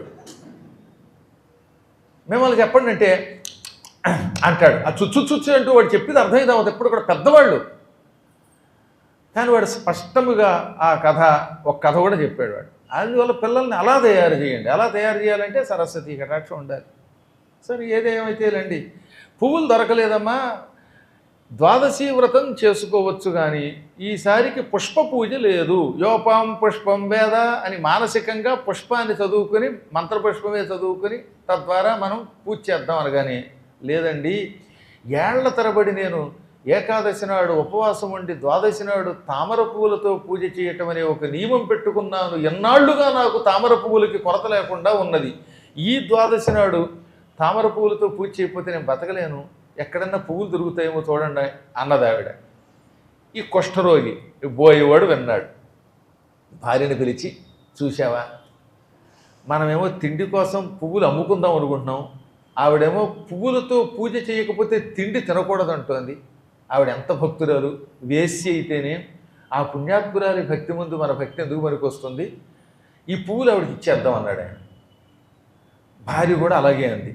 ఇద్దరూ ఆ పువ్వులు పట్టుకొచ్చారు. ఇదిగో శ్రీమన్నారాయణ పూజకి ఉపయోగించు అని ఆ పువ్వులు అక్కడ పెట్టారు. ఆవిడ ముచ్చట పడిపోయింది. పువ్వులు కూడా 1000 రేకుల తామర పువ్వులు. ఈ పువ్వులన్నీ తీసుకుని స్వామివారిని తెల్లవారుజామున పూజించింది.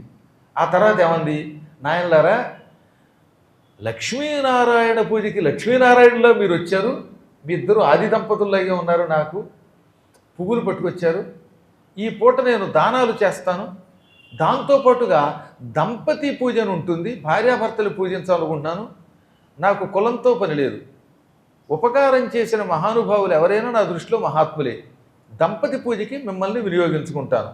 మీకు 6 బస్తాల ధాన్యము, 300 బస్తాల గోధుమలు, 3 బంగారపు నిమ్మపళ్ళు ఇస్తాను అన్నది. బంగారపు నిమ్మపళ్ళు 3 పళ్ళు ఇస్తానది. ఆ తర్వాత భోజనం కూడా పెడతానన్నది.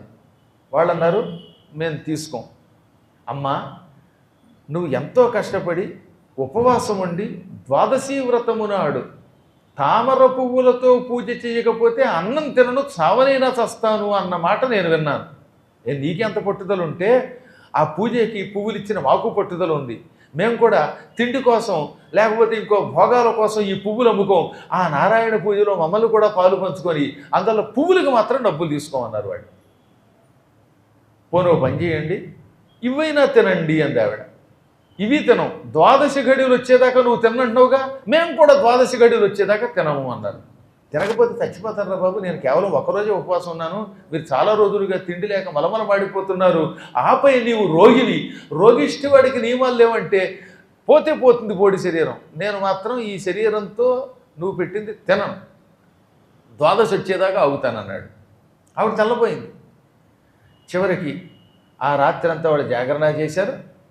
ఏకాదశి పూర్తి ద్వాదశి ఘడియల్లో ఆవిడ పూజ చేస్తూ ఉంటే వీళ్ళు కూడా పక్కన కూర్చుని పూజలో పాల్గొన్నారు. బ్రాహ్మణోత్తమునికి ఆవిడ దానం చేసింది. శయ్యాదానము, లవణ పర్వత దానము అంటే ఉప్పును ఒక రాశి పోసి దానము చేసింది, బట్టలు ఇచ్చింది. ఆ తర్వాత 12 గోవులు దానం చేసింది. ఇక ద్వాదశి గడియల్లో ఇతరులకు భోజనం పెట్టాక తాను తింటూ వీళ్ళకు కూడా పెట్టింది. అప్పుడు మాత్రమే వాళ్ళు ఆవిడ పెట్టిన ఆహారం తిన్నారు. అప్పటిదాకా ఏం తినలేదట.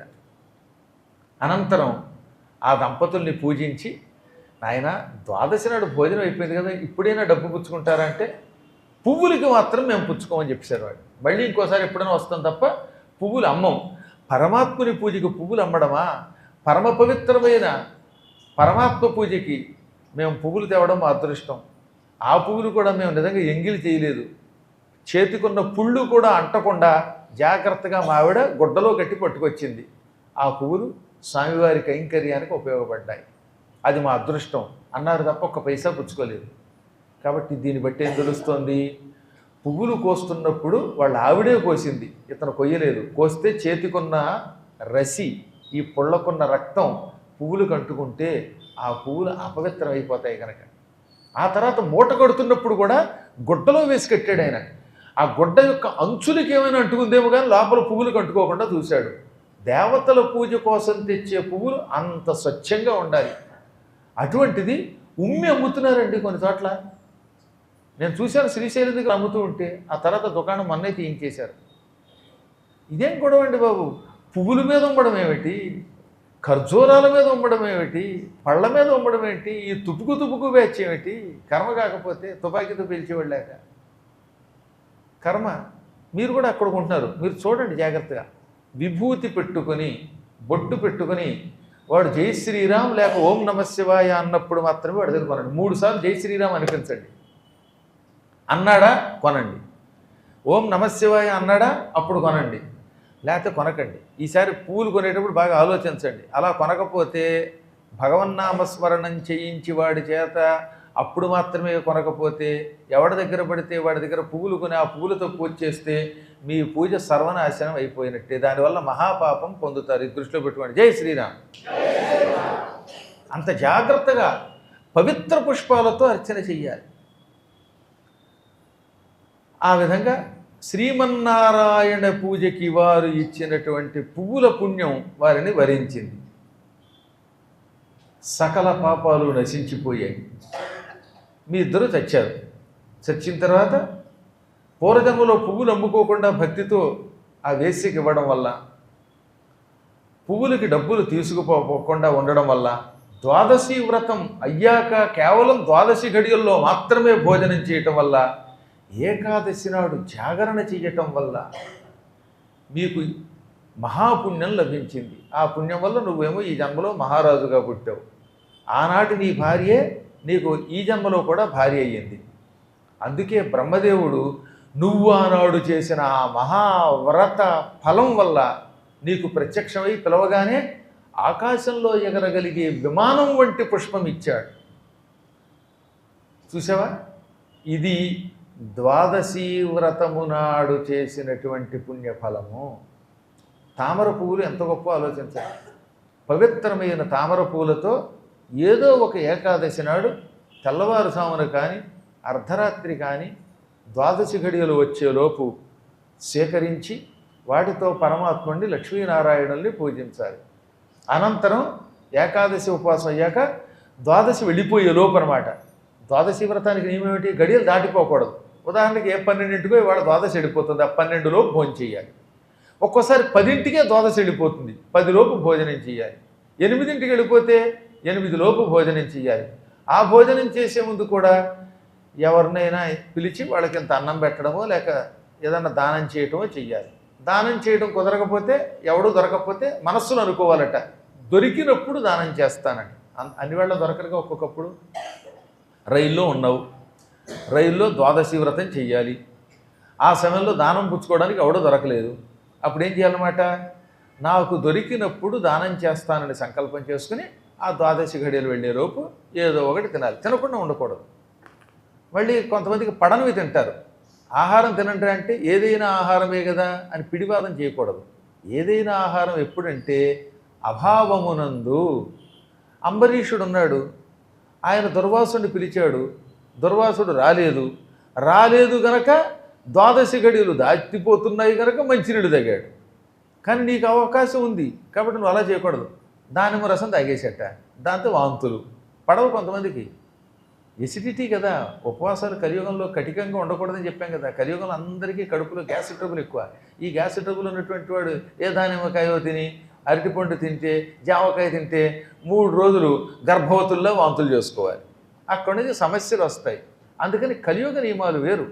ఆహారం ఏది స్వీకరించాలి అంటే అన్నం భిన్నం చేసుకు తినమన్నారు. ఉప్పుడు పిండి తినమన్నారు. తప్పుడు పిండి కాకుండా ఉప్పుడు పిండి. ఆ ఉప్పుడు పిండి కూడా మనం చేసుకున్నది, ఇంట్లో చేసుకున్నది తినాలి. శనివారం నియమం పెట్టుకున్న వాళ్ళు కొంతమంది హోటల్ నుంచి తెప్పించుకు తింటారే. ఇంకెందుకు? హోటల్ నుంచి ఇడ్లీ తెచ్చుకు తినే కంటే, దోశలు తెచ్చుకు తినే కంటే హాయిగా అన్నం తినడం మంచిది. ఆ దిక్కుమాలను తిండి తినడం ఏంటండి? కర్మ కాకపోతే అది.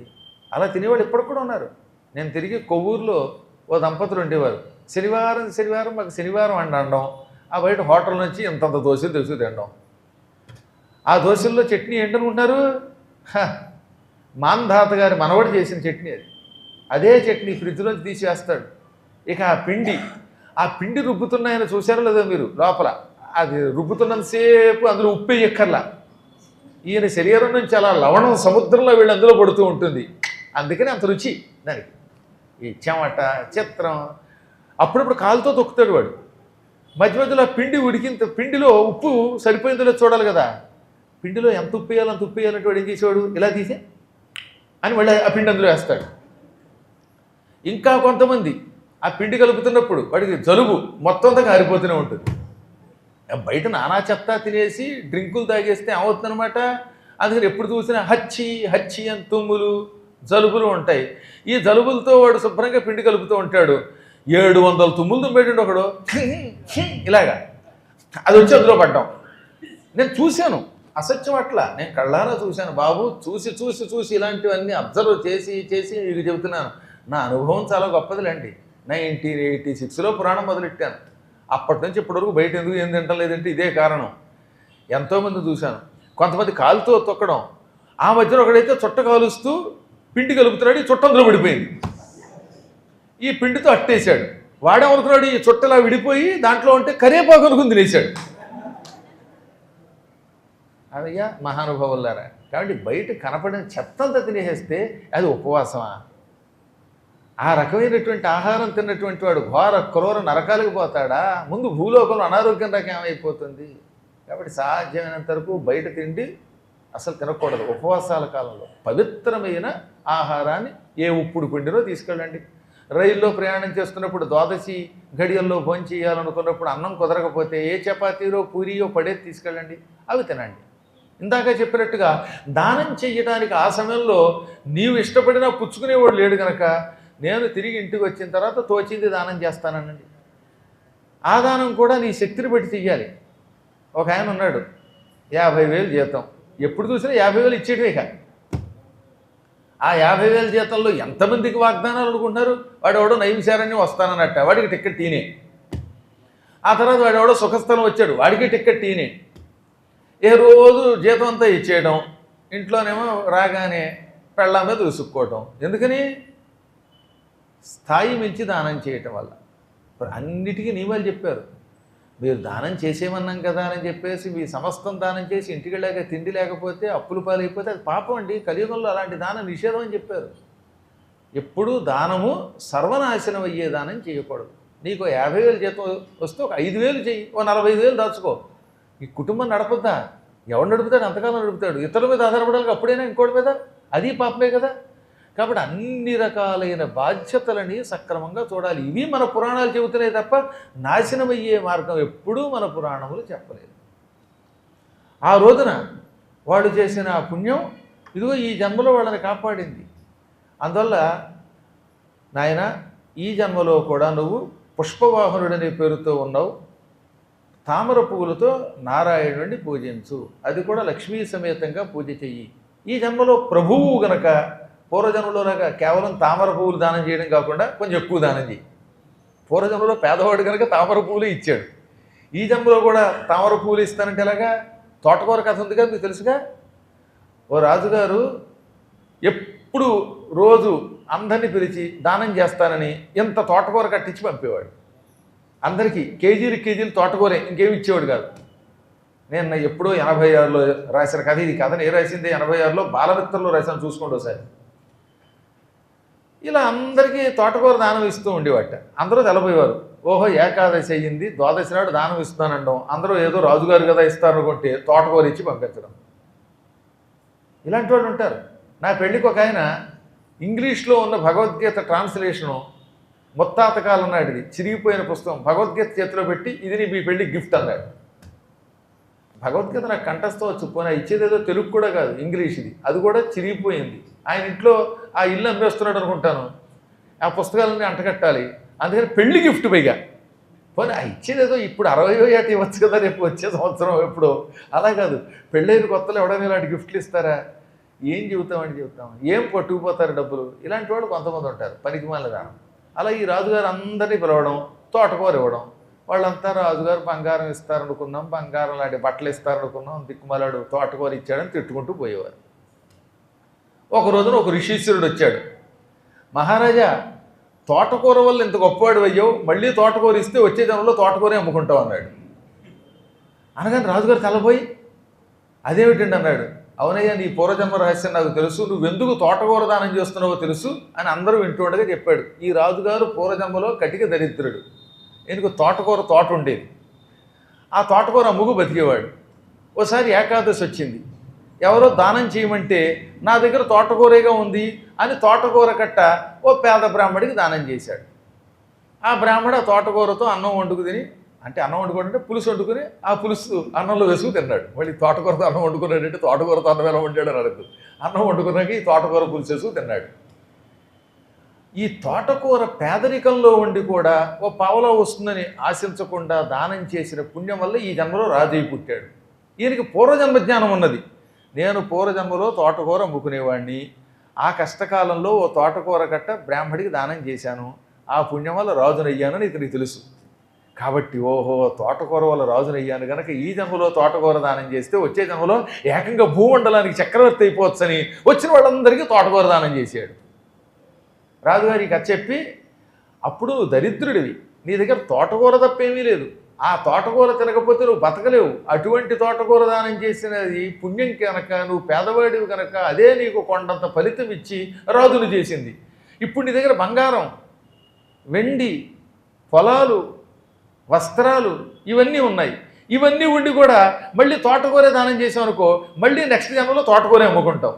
తోటకూర తోటకూర అని అమ్ముకుంటావు. ఈ మధ్యన ఒక ఆవిడ వచ్చిందిలేండి, తోటకూర తోటకూర అంటే పక్కవాడు ఏ తోటకూర అమ్మంటావు అన్నాడు. తోటకూర అనొచ్చుగా, తోటకూర తోటకూర ఏమిటి కరవ కాకపోతే.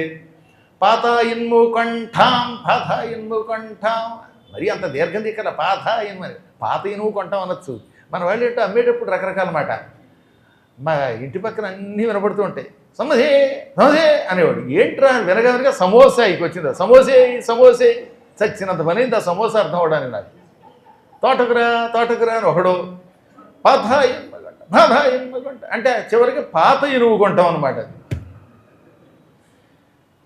కాబట్టి ఈ అమ్ముకోవడం తప్పంటలా. కాకపోతే రాజుగారంతటి గొప్పవాడు మళ్ళీ తోటకూరే అమ్ముకుంటే తోటకూరే అమ్ముకునే స్థితి వస్తుంది అనగానే అప్పుడు కనువిప్పై ఆయన సువర్ణ దానం చేశాడు. కాబట్టి మీ శక్తిని బట్టి దానం చేయాలి. డబ్బు ఉన్నప్పుడు ధనం బాగా చేయాలి, ఏమీ లేనప్పుడు తక్కువ చెయ్యాలి. మనం 10వ వంతు కంటే ఎక్కువ దానం చేయక్కర్లా. ఈ దిక్కుమాలకు వల్లే దశమ భాగాలు లాగే ఎక్కర్లా. మనకు తోచింది, మన ధర్మంలో దానం చేయకపోతే నువ్వు నాశనం అయిపోతావు అని అనరు. తోచింది దానం చేస్తాం, కానీ దానం చెయ్యాలి. అది శక్తిని అనుసరించి చెయ్యాలి. శక్తికి మించి చేసిన దానము పాపమే, శక్తి ఉండి చెయ్యకపోతేనూ దోషమే.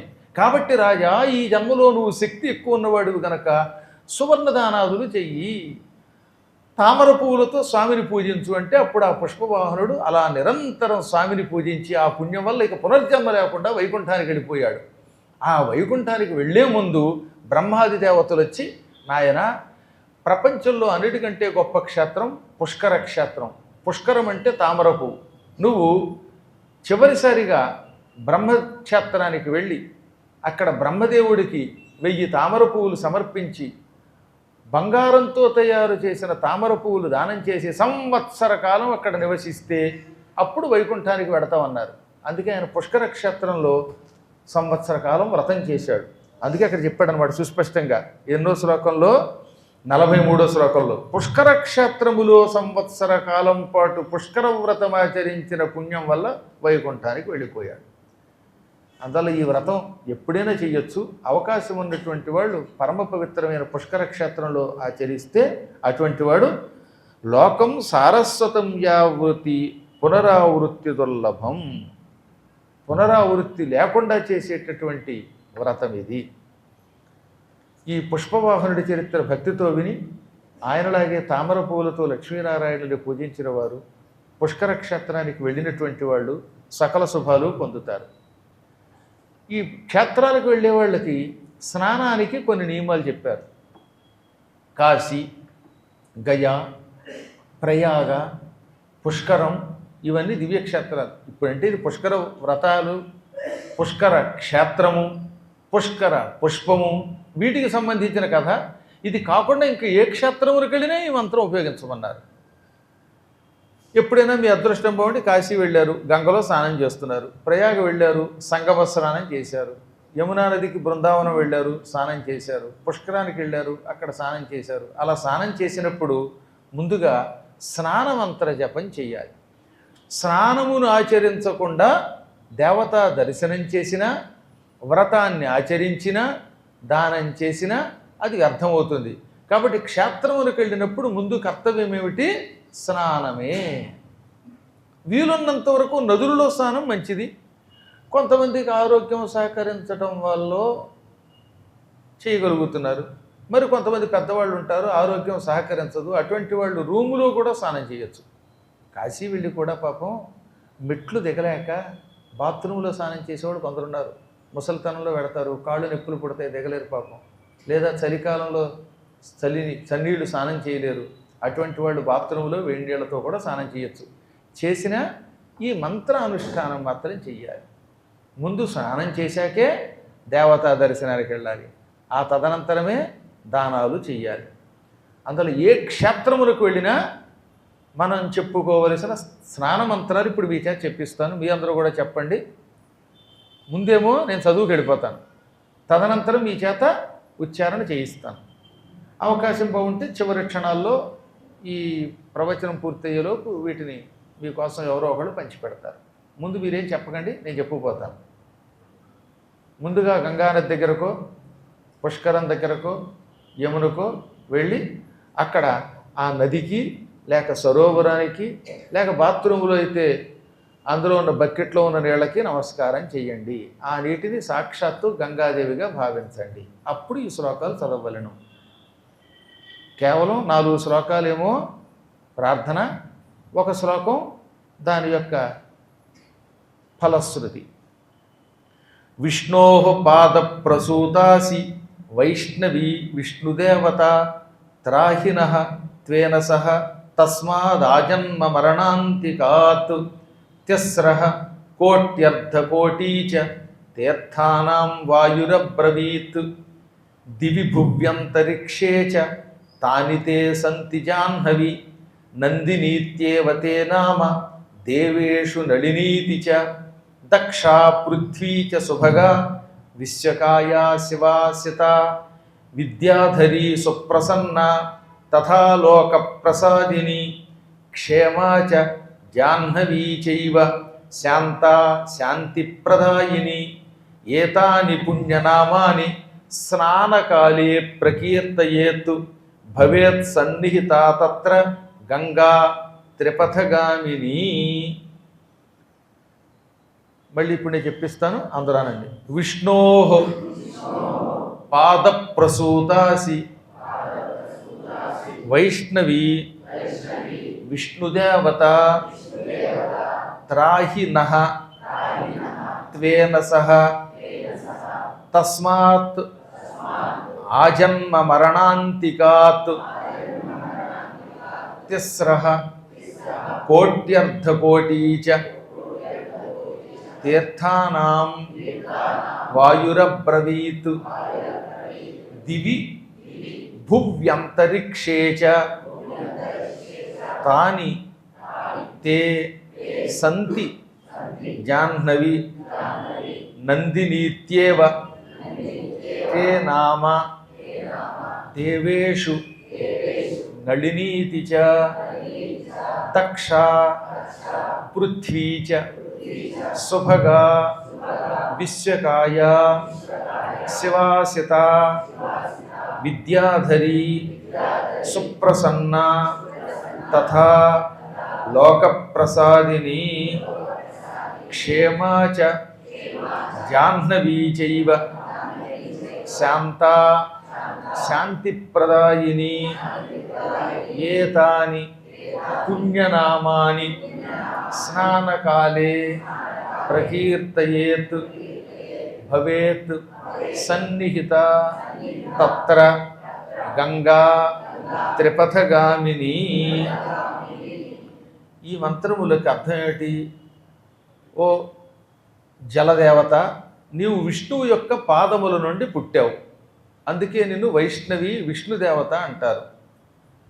మమ్మల్ని పుట్టినప్పటి నుంచి మరణించేదాకా సర్వకాల సర్వావస్థలలో రక్షించు. మేము స్నానం చేస్తాం ఈ జలాలలో, మమ్మల్ని రక్షించు. ఎప్పటి నుంచి? జన్మ మొదలుకొని మరణించేదాకా అన్ని ప్రాంతాల్లో మమ్మల్ని రక్షించు. వాయుదేవుడు నీ గురించి ఇలా అన్నాడు, ఏమని? 3.5 కోట్ల తీర్థములు ఇప్పుడు నేను స్నానము చేసేటటువంటి నదీ జలములలో ఉండుగా కానీ. అనగా మనం ఈ మంత్రం చెప్పుకుని ఏ నీళ్లలో స్నానం చేసినా అందులో 3.5 కోట్ల నదీ నదాలు చేరతాయి. ఓ గంగా, జాహ్నవి అంటే ఓ గంగా అని సంబోధించి ఆకాశమునందు భూమి యందు అంతరిక్షే, ఈ అంతరిక్ష మార్గంలోను అంటే స్వర్గంలో, భూలోకంలో, ఆకాశ మార్గంలో అన్ని చోట్ల నీ జలాలు ఉన్నాయి. నిన్ను నందిని అని, నళిని అని, దక్ష అని, పృథ్వీ అని, సుభగ అని, విశ్వకాయ అని, శివాసిత అని పిలుస్తూ ఉంటారు. నీకు విద్యాధరి, సుప్రసన్న, లోకప్రసాదిని, క్షేమ, జాహ్నవి, శాంత, శాంతిప్రదాయిని అనే నామాలు ఉన్నాయి.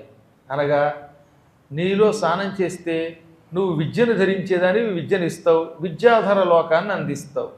నువ్వెప్పుడూ నీలో స్నానం చేసిన వాళ్ళని ప్రసన్నురాలవై రక్షిస్తావు. లోకములను అనుగ్రహిస్తావు, క్షేమమును చేకూరుస్తావు. జహును మహర్షి యొక్క చెవిలోంచి బయటకు వచ్చి జాహ్నవి అని పిలువబడ్డావు. శాంతస్వరూపిణివి, నీ స్నానం శాంతిని ప్రసాదిస్తుంది. ఇవి ఈ నామాలు. ఈ పుణ్యనామములను స్నానకాలే ప్రకీర్తయేత్, స్నానం చేసేటప్పుడు చదువుకోవచ్చు. రోజు కూడా చేసుకోవచ్చు అండి. కంఠస్థ వస్తే మీరు రోజు స్నానం చేసేటప్పుడు ఈ నామాలు చదువుకోండి. అప్పుడు లాభం ఏమిటి? మీరు స్నానం చేయడానికి పెట్టుకున్న నీళ్లు సాక్షాత్ గంగాజలంగా మారిపోతుంది. ఆ గంగ కూడా స్వర్గలోకంలో ఉన్న గంగగా మారిపోతుంది. అందుకని ఇక్కడ చెప్పారు, స్నానకాలమునందు ఈ నామములను కీర్తిస్తే, అంటే తలుచుకుంటే, అక్కడికి మీరు స్నానం చేసే చోటికి గంగా, గంగా నది, తిరుపతిగామిని, స్వర్గ మర్త్య పాతాళ లోకాల్లో ప్రవహించే ఆ గంగ సన్నిహిత దగ్గరకు వచ్చి పడుతుంది. అంటే మీ స్నానం చేసే నీళ్లలో కూర్చుంటుంది. అప్పుడు మీరు బాత్రూములో బకెట్లో నీళ్లతో స్నానము చేసిన ఈ నామములు చదివారు కనుక అందులోకి గంగ వచ్చి కూర్చుంది కనుక ఇప్పుడు ఆ బకెట్ నీరు సాక్షాత్తు తిరుపతిగామిని అయిన గంగాజలం అయిపోతుంది. ఇంత స్పష్టముగా పద్మపురాణములో 20వ అధ్యాయంలో చెప్పారు. అది కూడా నమ్మకపోతే అది వాడి కర్మ అనుకోండి. ఏ పురాణాన్ని నమ్మని వాడికి మనకెదుగు చెప్పడం. ఈ మంత్రాలను ముందు 7 సార్లు జపించాలట కొంతకాలం పాటు. 7 సార్లు చదువుకుంటే ఇంకా ఆ నీళ్లు పరమ పవిత్రం అవుతాయి. అయినా 4 శ్లోకాలు ఎంత చేసి 4 శ్లోకాలు చదివితే ఎంతసేపు పడుతుందండి? లేదా చదవలేకపోతే రికార్డ్ చేసి పెట్టి వినండి. ఎలాగో ఫోన్లు ఉన్నాయిగా, దిక్కుమాల ఫోన్లో పనికిమాలిన సినిమాలు ఎందుకు? రోజు దిక్కుమాలిన కొత్త సినిమాలు చూసి చూసి మీ శరీరాలు పుచ్చిపోతున్నాయి. చచ్చాక ఆ దరిద్రపు సినిమా లోకాలకి పోతారు చివరికి. మీరు ఎందుకు వచ్చింది ఆ సినిమాల కంటే కాస్త ఈ నామాలను పెట్టుకు వినండి. కాలక్షేపం ఒక ఇళ్లలోనూ పని లేక పిల్లలు ఏదో సంపాదించి పెడుతుంటే తినేసి నానా చెత్త చూడడం అనమాట. ఇక అక్కడి నుంచి ఆ బుర్రలోకి అది వెళ్ళిపోవడం, అడ్డమైన వాడు వినడం. వాడు అలా అన్నట్ట, వీడు ఇలా అన్నట్టు, నీకెందుకు వాడు ఎలా అంటే? నువ్వు హాయిగా నీ పురాణం వినొచ్చుగా, ఈ శ్లోకాలు వినొచ్చుగా, అవి వినం మనం. అలా వింటే ఎప్పుడో బాగుపడిపోతాం కదా. అందువల్ల ఎప్పుడు కూడా 7 సార్లు దీన్ని జపిస్తే చాలా గొప్ప. అనంతరం 3, 4, 5, 7 సార్లు శిరస్సును నీరు చల్లుకోమన్నారు. మీ ఓపికను బట్టి. ముందు ఏం చెప్పాను మీకు? ఒకసారైనా వినండి, చదవండి. 7 సార్లు జపిస్తే మరీ మంచిది. జపం అయ్యాక స్నానం చేసే ముందు డైరెక్ట్గా చెంబుతో నీళ్లు పోసుకోకుండా, లేక ఆ షవర్ తిప్పుకోవడం కాకుండా, బొటన వేలుతో కానీ, చూపుడు వేలు విడిచిపెట్టి మధ్య వేలుతో కానీ, లేదా ఉంగరం వేలుతో కానీ ఈ 3 వేళ్ళని ఉపయోగించండి. చూపుడు వేలు, ఈ చివరి చిటికిన వేలు విడిచిపెట్టి ఈ వేళ్లలో ఏదో ఒక వేలుతోటి 3 సార్లు కానీ, 4 సార్లు కానీ, 5 సార్లు కానీ, 7 సార్లు కానీ ఆ బకెట్లో నీళ్ళు, లేకపోతే నదుల్లోకి వెళ్ళినప్పుడు నదీ జలము, పుష్కరానికి వెళితే పుష్కర జలము ముందు చల్లుకోండి, పైన చల్లుకోండి. ఇంక వేరే మంత్రం చదువుకోకర్ల, కేవలం ఈ మంత్రం వింటూ చల్లుకోండి. అప్పుడు స్నానానికి ఉపక్రమించండి. ఇళ్లల్లో అక్కర్లేదు కానీ నదులలో కానీ లేకపోతే సరస్సుల్లో కానీ స్నానం చేసేటప్పుడు కొంచెం మట్టి తీసుకోవాలి. సుస్పష్టముగా పద్మపురాణము చెబుతున్నది ఈ విషయాన్ని. దాన్ని నమ్మితే నమ్మండి, లేకపోతే లేదు, మీ కర్మ, నేనేం చెప్పలేను. ఇది ఇందులో 20వ అధ్యాయంలో ఉంది. పద్మపురాణంలో ఎందులో ఉంది? ఇది 20వ అధ్యాయంలో ఉన్నది. ఇక్కడ ఏమన్నాడో తెలుసా? మీరు నదీ నదాలలో సరస్సులలో స్నానం చేసినప్పుడు ముందుగా ఈ శ్లోకములు వినండి. 7 సార్లు వింటే మంచిది. ఆ తర్వాత 3 లేక 4, 5, 7 సార్లు నీళ్లు చల్లుకోండి నెత్తి మీద. అప్పుడు కొంచెం మట్టి తీసుకోండి. మట్టి తీసుకున్నాక 2 శ్లోకములను చదవండి. చదివి ఈ మట్టిని ఆ నీళ్లల్లో వెయ్యండి. అప్పుడు స్నానం చెయ్యండి. ఆ శ్లోకాలు ఏమిటో చెబుతున్నాను వినండి. ముందు నేను చదువుతాను, మీ చేత మళ్ళీ చెప్పిస్తాను. అస్య క్రాంతే రథక్రాంతే విష్ణుక్రాంతే వసుంధరే మృత్తికే హరమే పాపం యన్మయా దుష్కృతం కృతం ఉద్ధృతాసి వరాహేణ కృష్ణేన శతబాహున నమస్తే సర్వలోకానాం ప్రభవారణి సువ్రతే ఏవం స్నాత్వా తతః పశ్చాత్ ఆచమ్యతు విధానతః. ఇప్పుడు మళ్ళీ నేను చెప్పిస్తాను, అనండి. అస్య క్రాంతే రథక్రాంతే విష్ణుక్రాంతే వసుంధరే మృత్తికే హర మే పాపం యన్మయా దుష్కృతం కృతం ఉద్ధృతాసి వరాహేణ కృష్ణేన శతబాహునా నమస్తే సర్వలోకానాం ప్రభవారణి సువ్రతే ఏవం స్నాత్వా తతః పశ్చాత్ ఆచమ్యతు విధానతః. దీనికి అర్థం ఏంటి? వసుంధరే అంటే ఓ భూదేవి, నువ్వు అశ్వముల చేత రథముల చేత విష్ణువు చేత ఆవరింపబడిన దానివి. అంటే భూదేవి మీద గుర్రాలు తిరుగుతాయి, రథాలు తిరుగుతాయి. విష్ణువు దీని మీద అవతరిస్తూ ఉంటాడు కాబట్టి విష్ణువు యొక్క పాదచిహ్నములు కలిగింది. అందువల్ల ఇప్పుడు ఏమైంది? భూమి మీద సాక్షాత్తు శ్రీమన్నారాయణుడే తిరగ్గా ఆయన వాహనములు తిరగడం వల్ల ఈ మట్టి పరమ పవిత్రం అయ్యింది. అటువంటి మృత్తికే ఓ మట్టి మే నా యొక్క పాపమును హర తొలగించుము, హరించుము. నేను ఆ పాపాలు ఏమో ఎన్ని చేశానో తెలియదుగా. యన్మయా దుష్కృతం కృతం, ఏ దుష్కృతములు నా చేత చేయబడ్డాయో అవన్నీ తొలగించు. నా చేత చేయబడిన పాపములను అంటే నా పాపములను తొలగించు. ఓ భూదేవి, నువ్వు సామాన్యురాలివా? వరాహేణ కృష్ణేన శతబాహునా ఉద్ధృతాసి, అనేక బాహువులు కలిగిన శ్రీకృష్ణ పరమాత్మ వరాహ రూపమెత్తి నిన్ను చేతులతో ఎత్తి కోరల మీద పెట్టాడు. స్వామివారు అనేక బాహువులు కదా. పరమాత్ముడు అంటే సహస్రశీర్ష పురుష సహస్రాక్ష సహస్రపాత్ అన్నారు. అనేక శిరస్సులు కలిగినవాడు, అనేక బాహువులు కలిగినవాడు, అనేక నేత్రములు కలిగినవాడు, అనేక పాదములు కలిగినవాడు. అనేక పాదములు కలిగిన అనేక బాహువులు కలిగిన ఆ పరమాత్ముడు సాక్షాత్తు కృష్ణ పరమాత్ముడు వరాహావతారం ఎత్తి భూదేవిని పట్టుకొని నిలబెట్టాడు. అలా వరాహ రూపములో ఉన్న శ్రీమన్నారాయణుని చేత ఉద్ధరింపబడ్డావు. అటువంటి నీకు నమస్కారం చేస్తున్నాను. నువ్వు ఈ లోకాలన్నిటినీ బాగు చేసి రక్షిస్తున్నావు. ఈ భూమి అంటుంది కదా, భూమి మీద ఇన్ని లోకాలు ఉన్నాయి, ఈ భూమి మీద ఉన్న వాళ్ళందరినీ కాపాడుతున్నావు. అటువంటి నీకు నమస్కారం అని ఈ విధంగా అప్పుడు నీళ్లల్లోకి దిగి స్నానం చేయాలి. స్నానం చేసిన తర్వాత ఆచమనం చేసి సంధ్యావందనం చేయాలి. మళ్ళీ ఎప్పుడు కూడా స్నానానంతరం మళ్ళీ ఆచమనం సంకల్పం చెప్పుకొని అప్పుడు ఏం చేయాలి? సంధ్యావందనము అర్ఘ్యప్రదానాలు చేసుకోవాలి. అవన్నీ వారి వారి సంప్రదాయాలు బట్టి చెయ్యాలి. అనంతరం వీలున్నటువంటి వాళ్ళు పితృతర్పణాలు ఇవ్వాలి. ఇటువంటి వ్రతములను ఆచరించిన వాళ్ళంతా పుష్పవాహనుడికి వల్లే అనేకములైన శుభములు పొందుతారు. ఇవన్నీ అవశ్యాచరణీయ ధర్మాహ అన్నారు వీటిని. ఇప్పుడు ఇందాక నేను చెప్పిన శ్లోకాలు ఉన్నాయే, ఆ శ్లోకాలు పద్మపురాణములో 20వ అధ్యాయంలో సృష్టిఖండంలో అన్నమాట. సృష్టిఖండంలో వరుసగా 147, 148, 149, 150 ఈ శ్లోకాలు.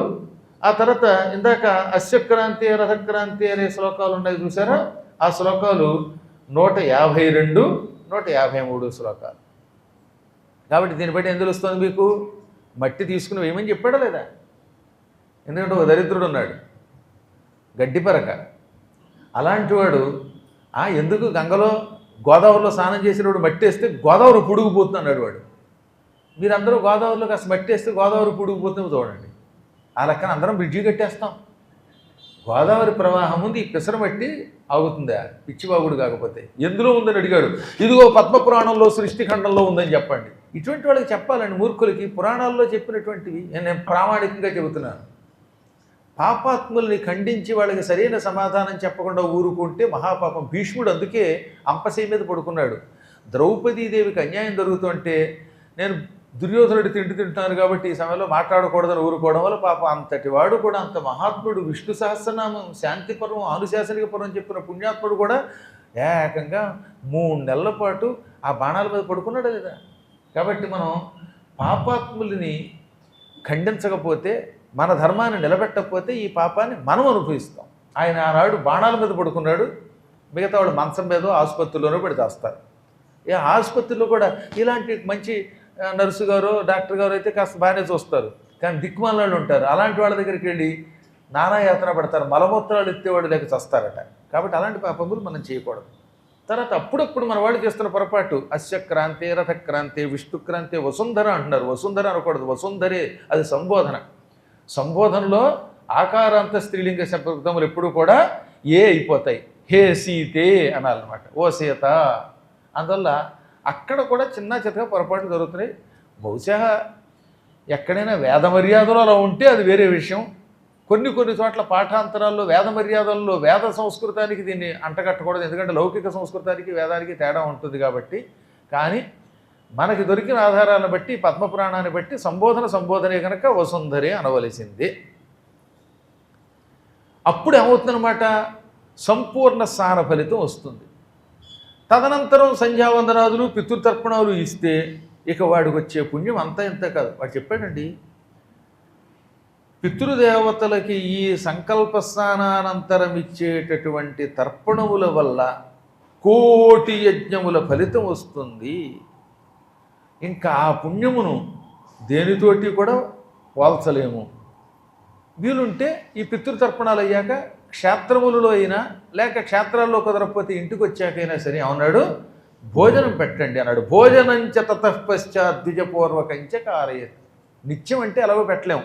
అప్పుడప్పుడు తీర్థయాత్రకి వెళ్ళేవాళ్ళు వేరే ద్వారకు వచ్చినప్పుడు అక్కడ ఓ పూట అన్నదానానికి కాసిన డబ్బులు కట్టండి. మన పీఠం తరపున యాత్రలు చేస్తున్నప్పుడు అక్కడ ఒక రోజు అన్నదానం చేస్తారుగా, ఆ అన్నదానం చాలా ఉపకారం అనమాట. అది భోజన దానం అంటే, అది ఎంతో ఉపయోగపడుతుంది. అప్పుడు వాళ్ళు సాక్షాత్తు సిద్ధులు అవుతారు. ఇలా ఎంతోమంది వ్రతాలు చేసి తరించారు అని పులస్త్య ప్రజాపతి భీష్ముడికి కథ చెబుతూ ఇప్పుడు మళ్ళీ చెప్పాడు. పూర్వం బృహత్కల్పంలో, ఇందాక చెప్పింది రథంతర కల్పం కథ, బృహత్కల్పం అని ఒక కల్పం ఉన్నది. ఈ కల్పంలో ధర్మమూర్తి అని పేరు కలిగిన ఒక రాజు పుట్టాట.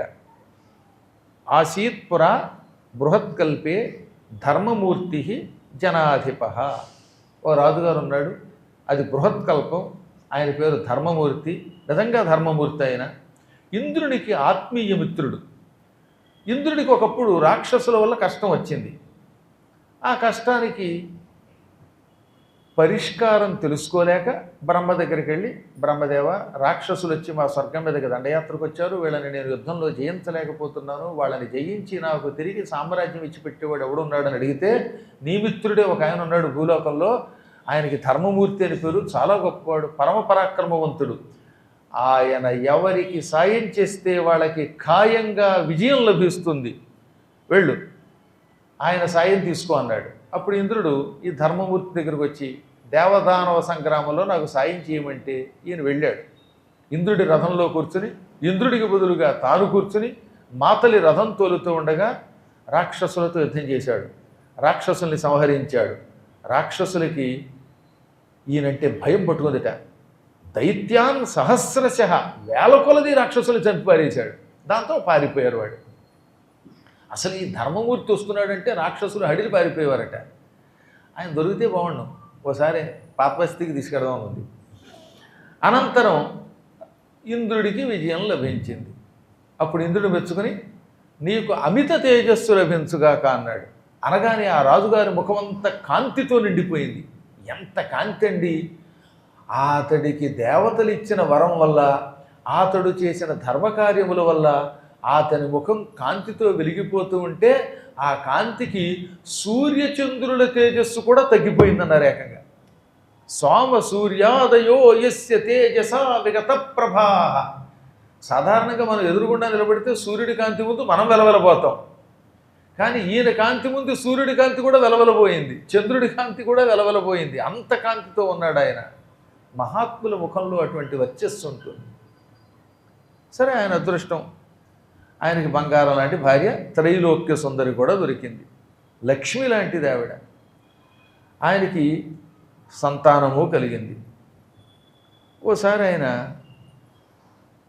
తన ఆస్థాన పురోహితుడిని పిలిచి, ఏమండి, ఏం పుణ్యం చేయటం వల్ల ఇంద్రుడు నాకు మిత్రుడయ్యాడు, ఏ పుణ్యం వల్ల నాకు రాక్షసుల్ని చంపగలిగే శరీర బలం వచ్చింది, ఏ పుణ్యం చేయటం వల్ల ఇటువంటి సుందరీమణి అయిన భార్య లభించింది, ఇటువంటి పిల్లలు పుట్టారు, నా ముఖంలో ఇంత కాంతి ఎలా వచ్చింది, ఈ కాంతి వల్ల సూర్యచంద్రాదులు కూడా వెలవెలబోతున్నారు, అది ఈ జన్మలో పుణ్యం కాదు పూర్వజన్మలో పుణ్యం అనిపిస్తోంది, ఆ పుణ్యం ఏమిటని అడిగితే వాళ్ళు అన్నారు, మేము చెప్పలేం, వశిష్ఠుడు ఒక్కడే నీ పూర్వజన్మ రహస్యం చెప్పగలడు అన్నారు.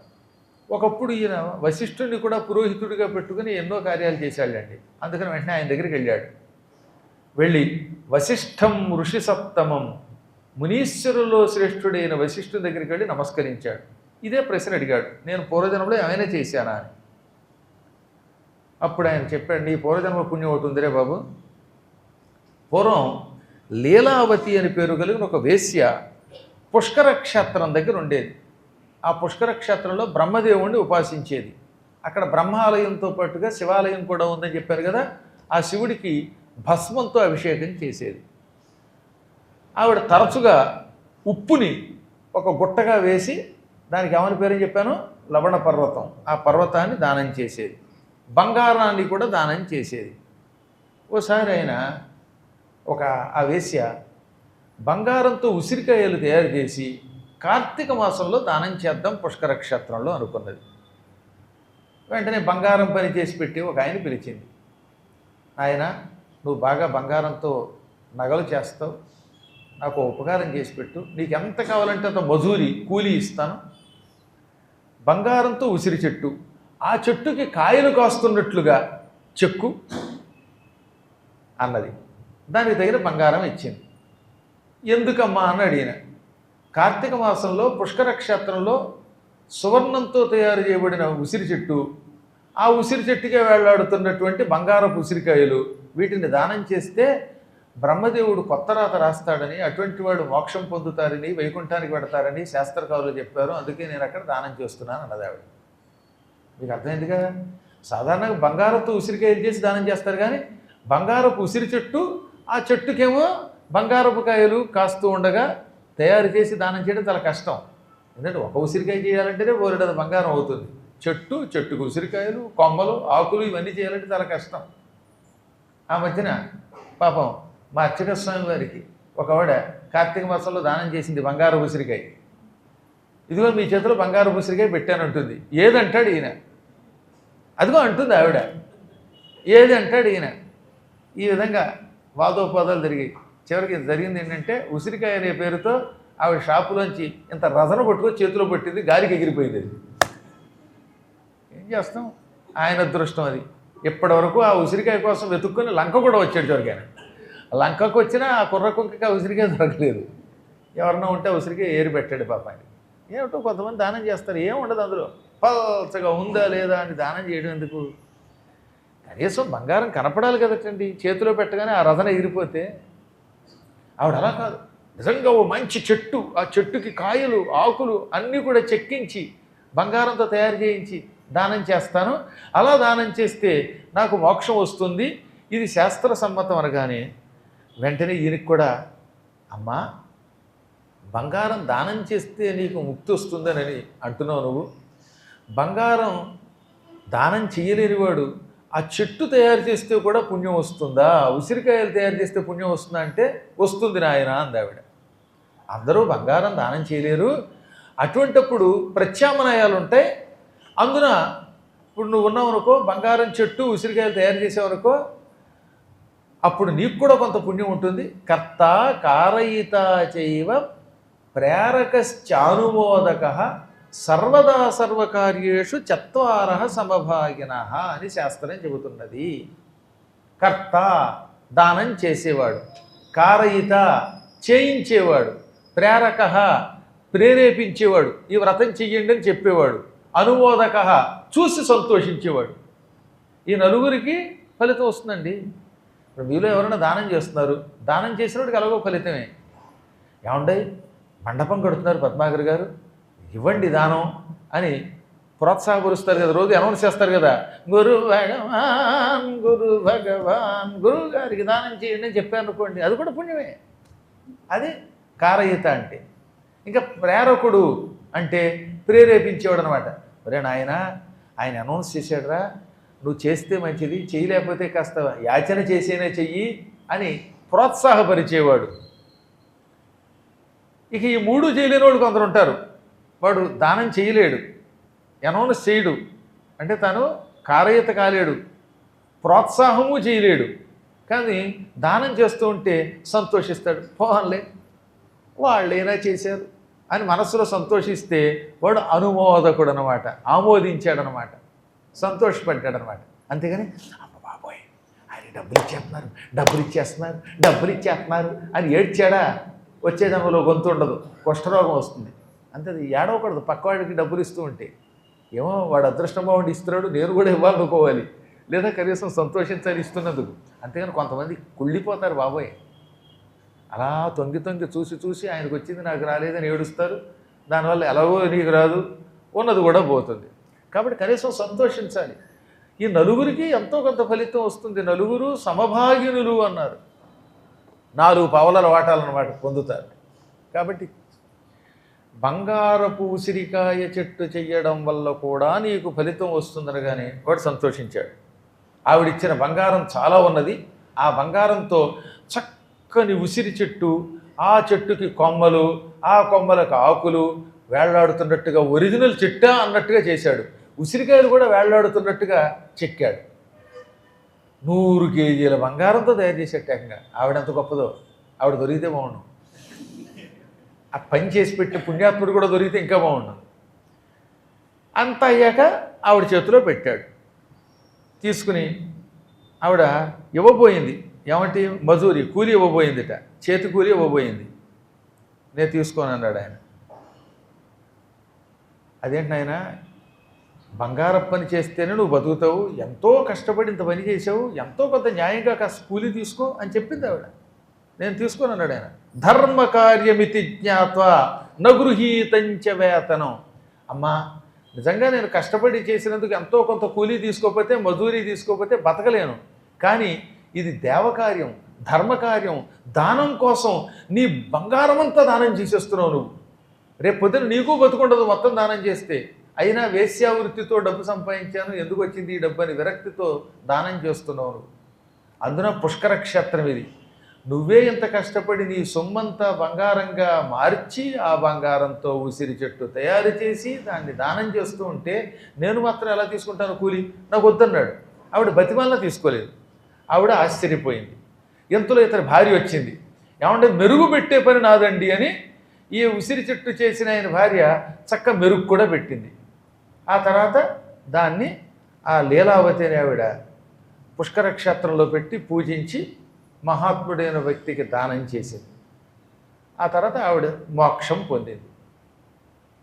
ఆ జన్మలో ఆ బంగారపు పనివాడు కష్టంలో ఉండి కూడా పాపం కూలి తీసుకోకపోతే తిండి దొరకనంత కష్ట పరిస్థితుల్లో, క్లిష్ట పరిస్థితుల్లో ఉండి కూడా పవిత్ర కార్యమునకు కూలీ తీసుకోకపోవటం వల్ల, మజూరీ తీసుకోకపోవటం వల్ల ఆయన శరీరం విడిచిపెట్టాక భూలోకంలో ధర్మమూర్తి అనే పేరుతో పుట్టి ఇదిగో చక్రవర్తి అయ్యాడు. ఆ ధర్మమూర్తివి నీవే.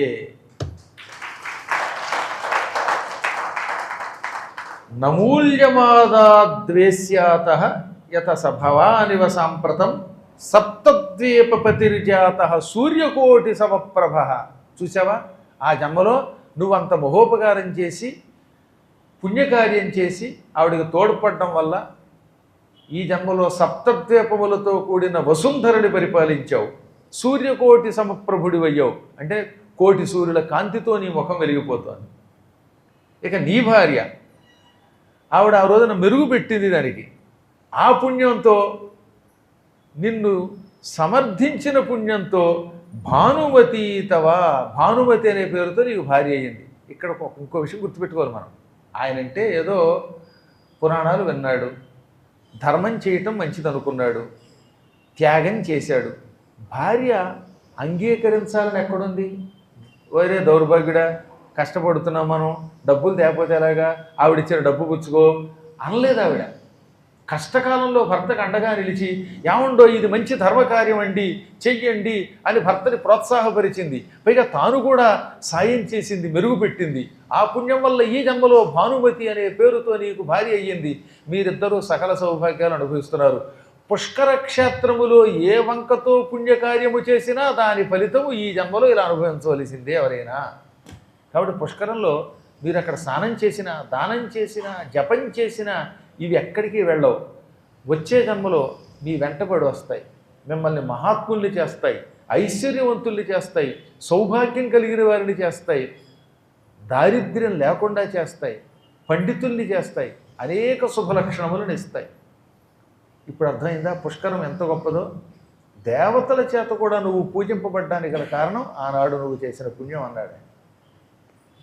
అందుకనే మనం వీలున్నప్పుడు క్షేత్రాలకు వెళ్ళినప్పుడు మంచి పనులు చేయాలండి. అక్కడికి వెళ్ళాక కూడా పనికి వాళ్ళ కబుర్లు, వాళ్ళని తిట్టుకోవడం, వీళ్ళని తిట్టుకోవడం ఎందుకు? వీటి వల్ల లాభం ఏంటి?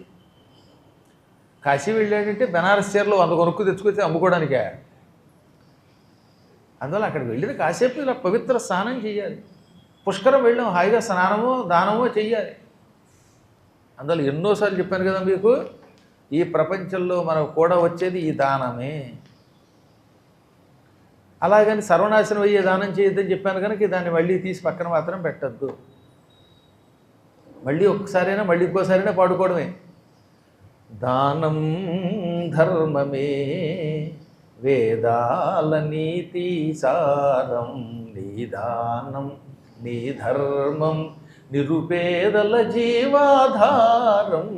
దానం ధర్మమే వేదాల నీతి సారం. జపమాచరిల్చే జడధారి కన్నా దానాలు చేసే సంసారి మిన్నా. జపమాచరిల్చే జడధారి కన్నా దానాలు చేసే సంసారి మిన్నా. నిరతాన్నదానమే నీ పెన్నిధానం, నీ దానం నీ ధర్మం నిరుపేదల జీవాధారం. దానం ధర్మమే వేదాల నీతి సారం. మహారాజులైనా మహివీడు వేళ కొనిపోయినారా తమ వెంట సిరుల. మహారాజులైనా మహివీడు వేళ కొనిపోయినారా తమ వెంట సిరుల. నెరదాత పేరే నిలచేది ధరణి, నీ దానం నీ ధర్మం నిరుపేదల జీవాధారం. దానం ధర్మమే వేదాల నీతి సారం. అందున అన్యక్షేత్రముల కంటే పుణ్యక్షేత్రంలో చేసే దానం ఇంకా ఎక్కువ శక్తిని ఇస్తుంది. అందుకే అన్యక్షేత్రే కృతం పాపం పుణ్యక్షేత్రే వినశ్యతి. ఇతర ప్రాంతాల్లో మీ ఇళ్లలోనూ అక్కడ చేసేటటువంటి పాపాలు పుణ్యక్షేత్రాలకు వెళితే పోతాయి. ఆ పుణ్యక్షేత్రంలో దానం చేయటం వల్ల అనంత ఫలితాలు పొందగలుగుతాం. పుష్కర క్షేత్రంలో ప్రత్యేకంగా పద్మపురాణం వినాలి. ఆ పద్మపురాణంలో కూడా ఈ గాయత్రీమాత ఆవిర్భవించిన ఘట్టం ఒకటి, ప్రహ్లాదుని పూర్వజన్మ వృత్తాంతం, ఇలాంటివి కొన్ని ఘట్టాలు తప్పనిసరిగా వినాలి అని శాస్త్రం అన్నమాట. తదనంతరం పులస్త్య ప్రజాపతి భీష్ముడికి అపూర్వమైన విభీషణ ఘట్టాలు, రాముడి ఘట్టాలు, ఇలాంటి ఎన్నో అద్భుతమైన ఘట్టాలు ఉన్నాయి ఈ సృష్టిఖండంలో. వాటన్నిటిని వివరించాడు. ఈరోజు సాయంకాలం కార్యక్రమంలో మళ్ళీ యథాప్రకారం మనం కలుసుకుంటాం. సత్యదేవుని సుందర రూపుని నిత్యము సేవించండి. సత్యదేవుని నరులు ధరించే సులభోపాయము నారాయణ వ్రతమండి. నరులు ధరించే సులభోపాయము నారాయణ వ్రతమండి. నారాయణ వ్రతమండి సత్యదేవుని సుందర రూపుని నిత్యము సేవించండి. నరులు ధరించే సులభోపాయము నారాయణ వ్రతమండి. నారాయణ వ్రతమండి సత్యనారాయణ వ్రతమండి. శోకాలు బాపెడి పాపాల మాపెడి, శోకాల బాపెడి లోకాన భోగాలు వసగేది ఏది నారాయణ వ్రతమే సత్యనారాయణ వ్రతమే.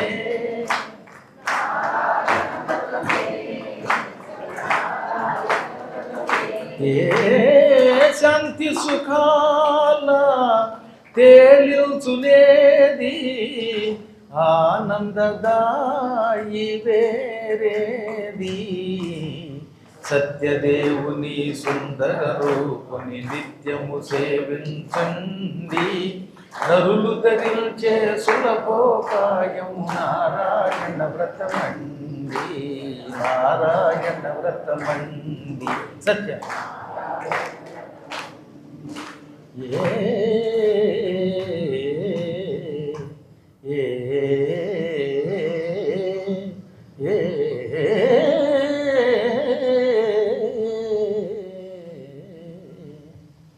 సంసార వారాసి దాటించునావా సంసార వారాసి దాటించునావా శ్రీనాథు పాదాల చూపించు త్రోవా నారాయణ వ్రతమే సత్యనారాయణ వ్రతమే.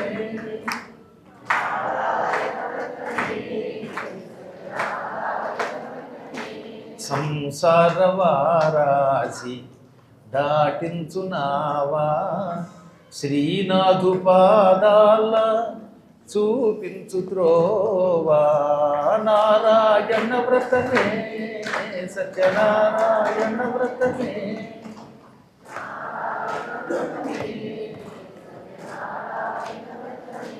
ఏ రాజుకైనా నిరుపేదకైనా తరించు భాగ్యమిదేనండి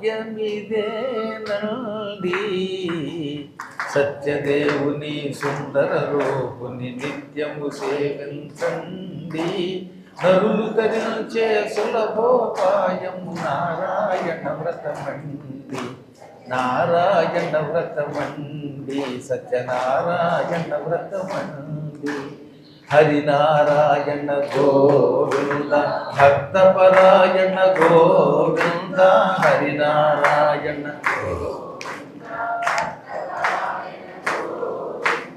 పావన నామ గోవింద పాప విరామ గోవింద పావన నామ గోవింద పాప విరామ గోవింద నారాయణ హరి గోవింద హరినారాయణ గోవింద గోవింద హరి గోవింద గోవింద హరి గోవింద గోవింద హరి గోవింద గోవింద హరి గోవింద గోవింద గోవింద హరి గోవింద